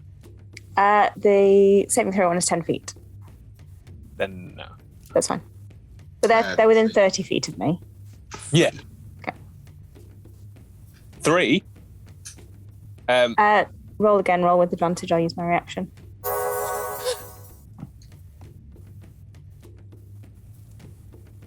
That's an 8. Sweet. The UNT in common, which you all understand, looks at the creature and just says, "Go away!" And the hound just goes, poof, poof, poof, poof, and just starts running the opposite direction. The UNT's going to get up, wags its brow, continue to run away. Looked out of that one. The one that Mal, you attacked is going to continue to sprint out the way. Do you want to make an opportunity attack? Yes, I would. Okay, and that is, what is that to hit? That's a dirty 20. Yeah. Yeah. Oh yeah, you hit. And that is 14 slashing damage. 14 slashing damage. Lovely. Oh, and when I keep forgetting I can do this, but I can add a psionic strike, so I just add an extra d8 plus 2 and needs to make a strength saving throw as well. Oh, it got a 22 for a straining throw. Straining throw? Nothing additional happens, but it does take an extra 6 psychic damage. Oof. No rest for the wicked. Wonderful. It's like crying out in pain with like its snake arms like wrapping around its head like as it runs away. The one that's that's slowly getting pulled back by the thorns and being bonked in the face is gonna disengage with both of you and try to continue to run away. And you can hear it like It's a little snake body slithering away. Jamie. This feels mean now. Look, everything fears for its life. Just because it's pathetic doesn't mean you should feel sorry for it. It was clearly doing bad stuff. Kill it. Kill it with vengeance. She'll will whistle Bargast over and join the group with the prisoner, I guess. Sweet. And slow down. It's a little bit of a waste of time chasing her. Well, she'll throw 2 Eldritch Blasts at the one running away, just for good measure. But the Bargus continues to run away. okay, I'll dismiss it. As it's running away, it disappears in smoke. Yes, and I'll wander back to Elder Green and Malice. Sweet. Vega, that makes it your turn then. Unless you wanted to do anything else.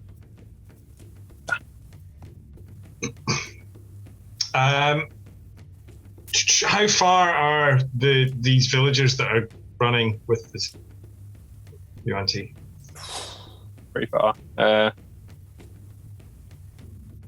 they're probably running.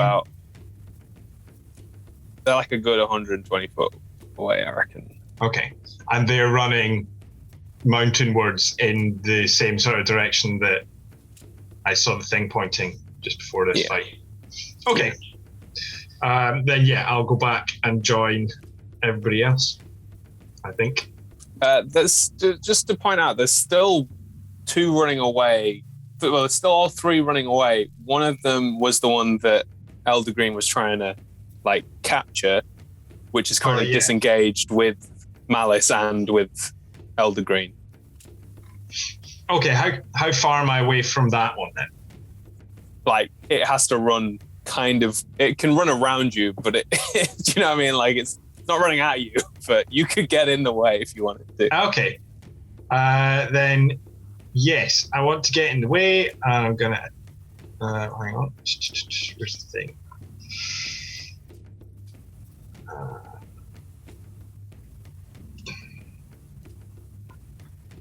I've lost my thing.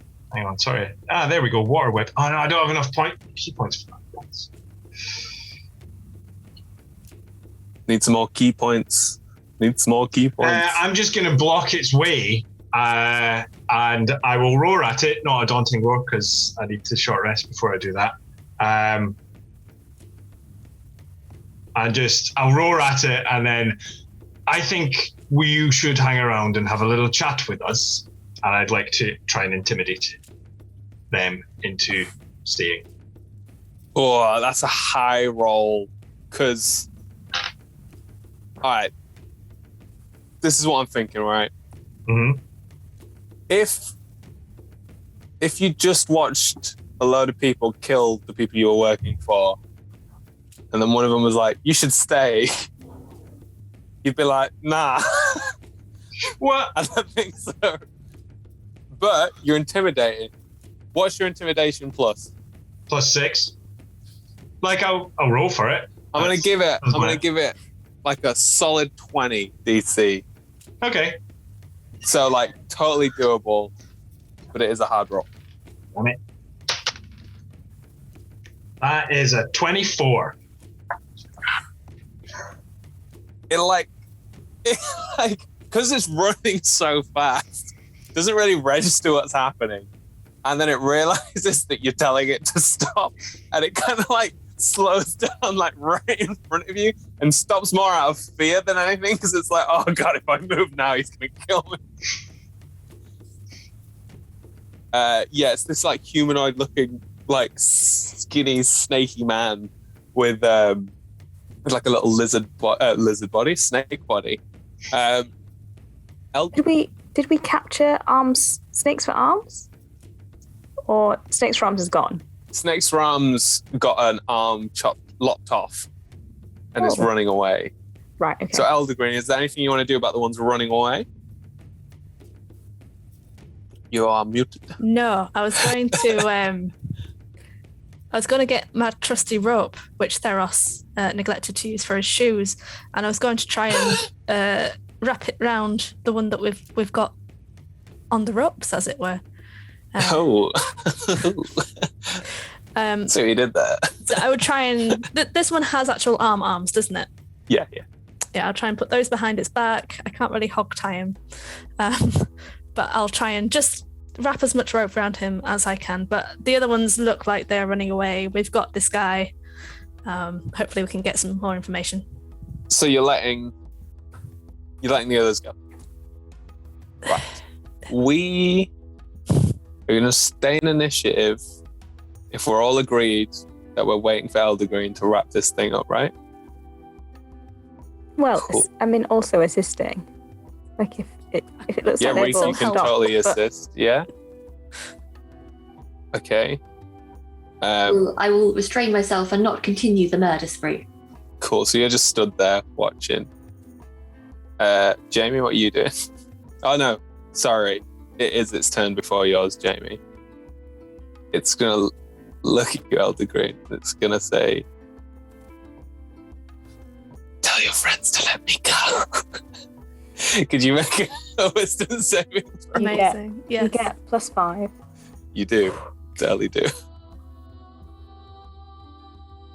+5 would be 19.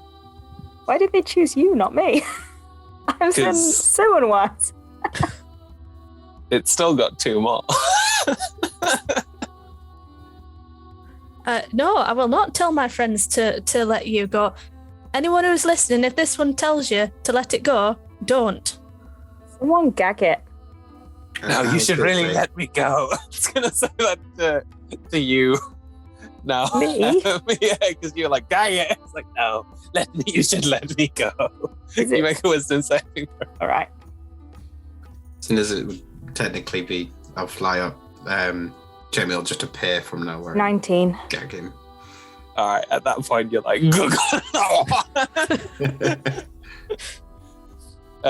it's gagged. The danger has passed. You've managed to capture one of these Yuan Ts, and the immediate danger seems to be safe now. Everything seems to be okay.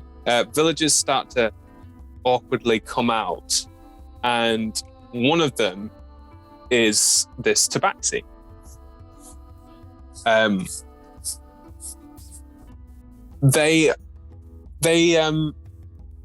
You hear their voice, and as soon as you hear their voice, you recognize it as the one that was speaking common.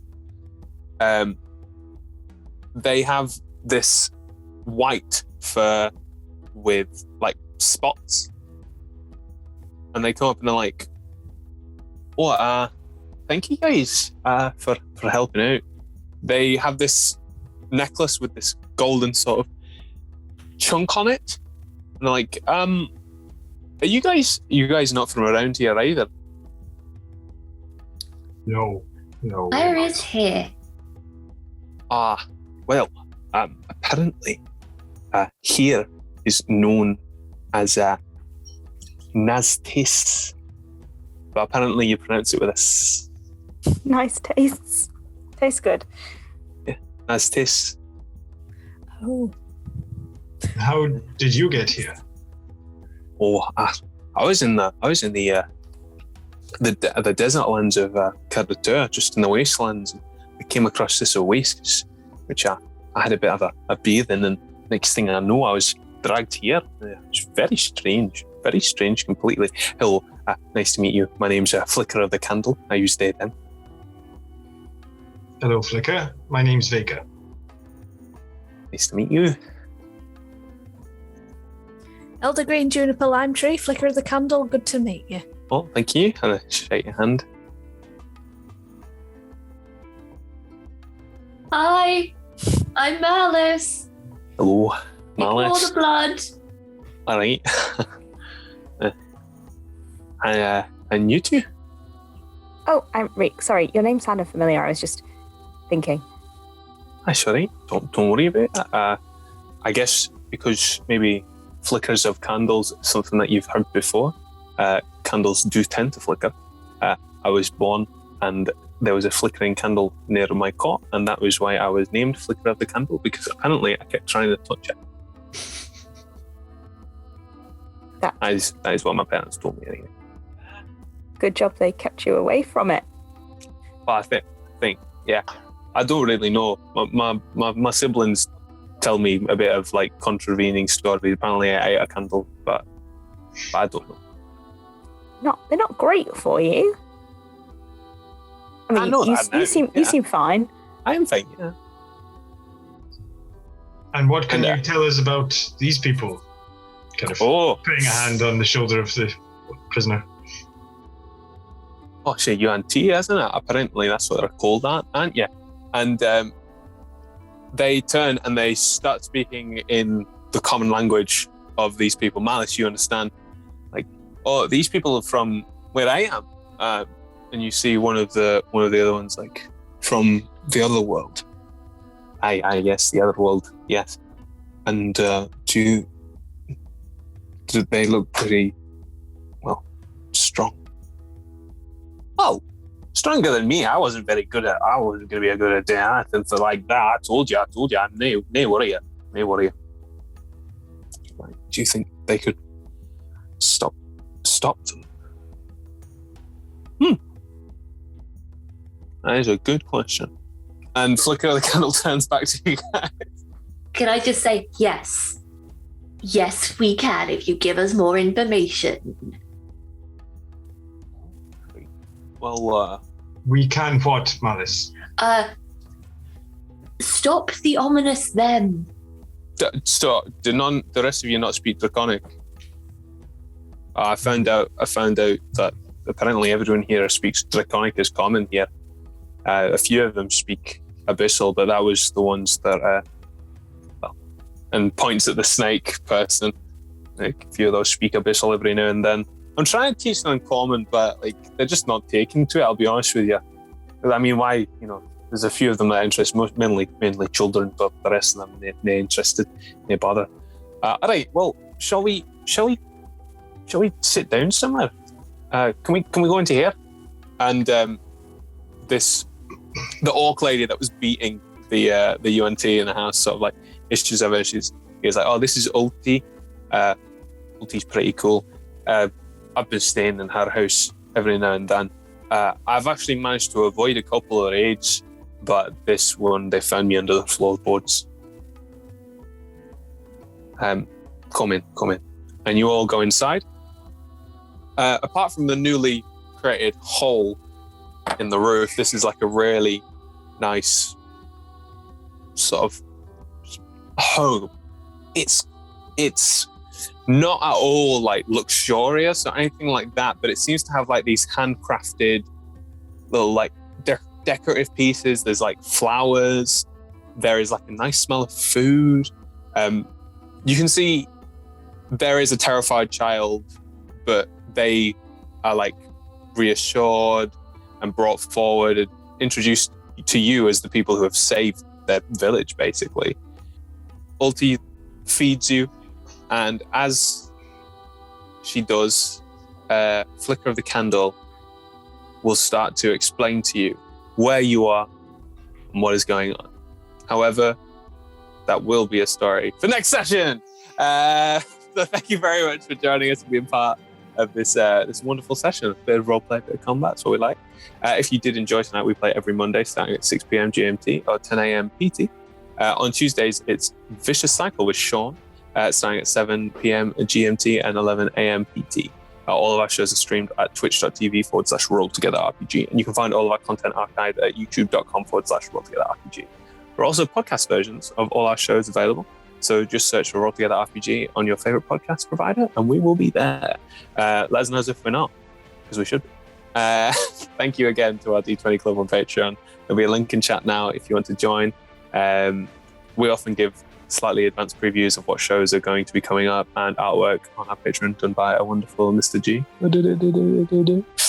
A big thanks again to our sponsors Hero Forge and Ultra Pro, Ulderwood Academy, and our supporters D&D Beyond, Idle Champions, and Forgotten Realms, to Level Up Dice, and Warriors of Waterdeep. Don't forget to get your links for your video games, electrum pieces, and gems before this stream is over. We're all over social media at Roll Together RPG. Thank you very much for being part of this, and we shall see you all next week for part 4 of Into the Wastelands, the Eternal Army. Peace out!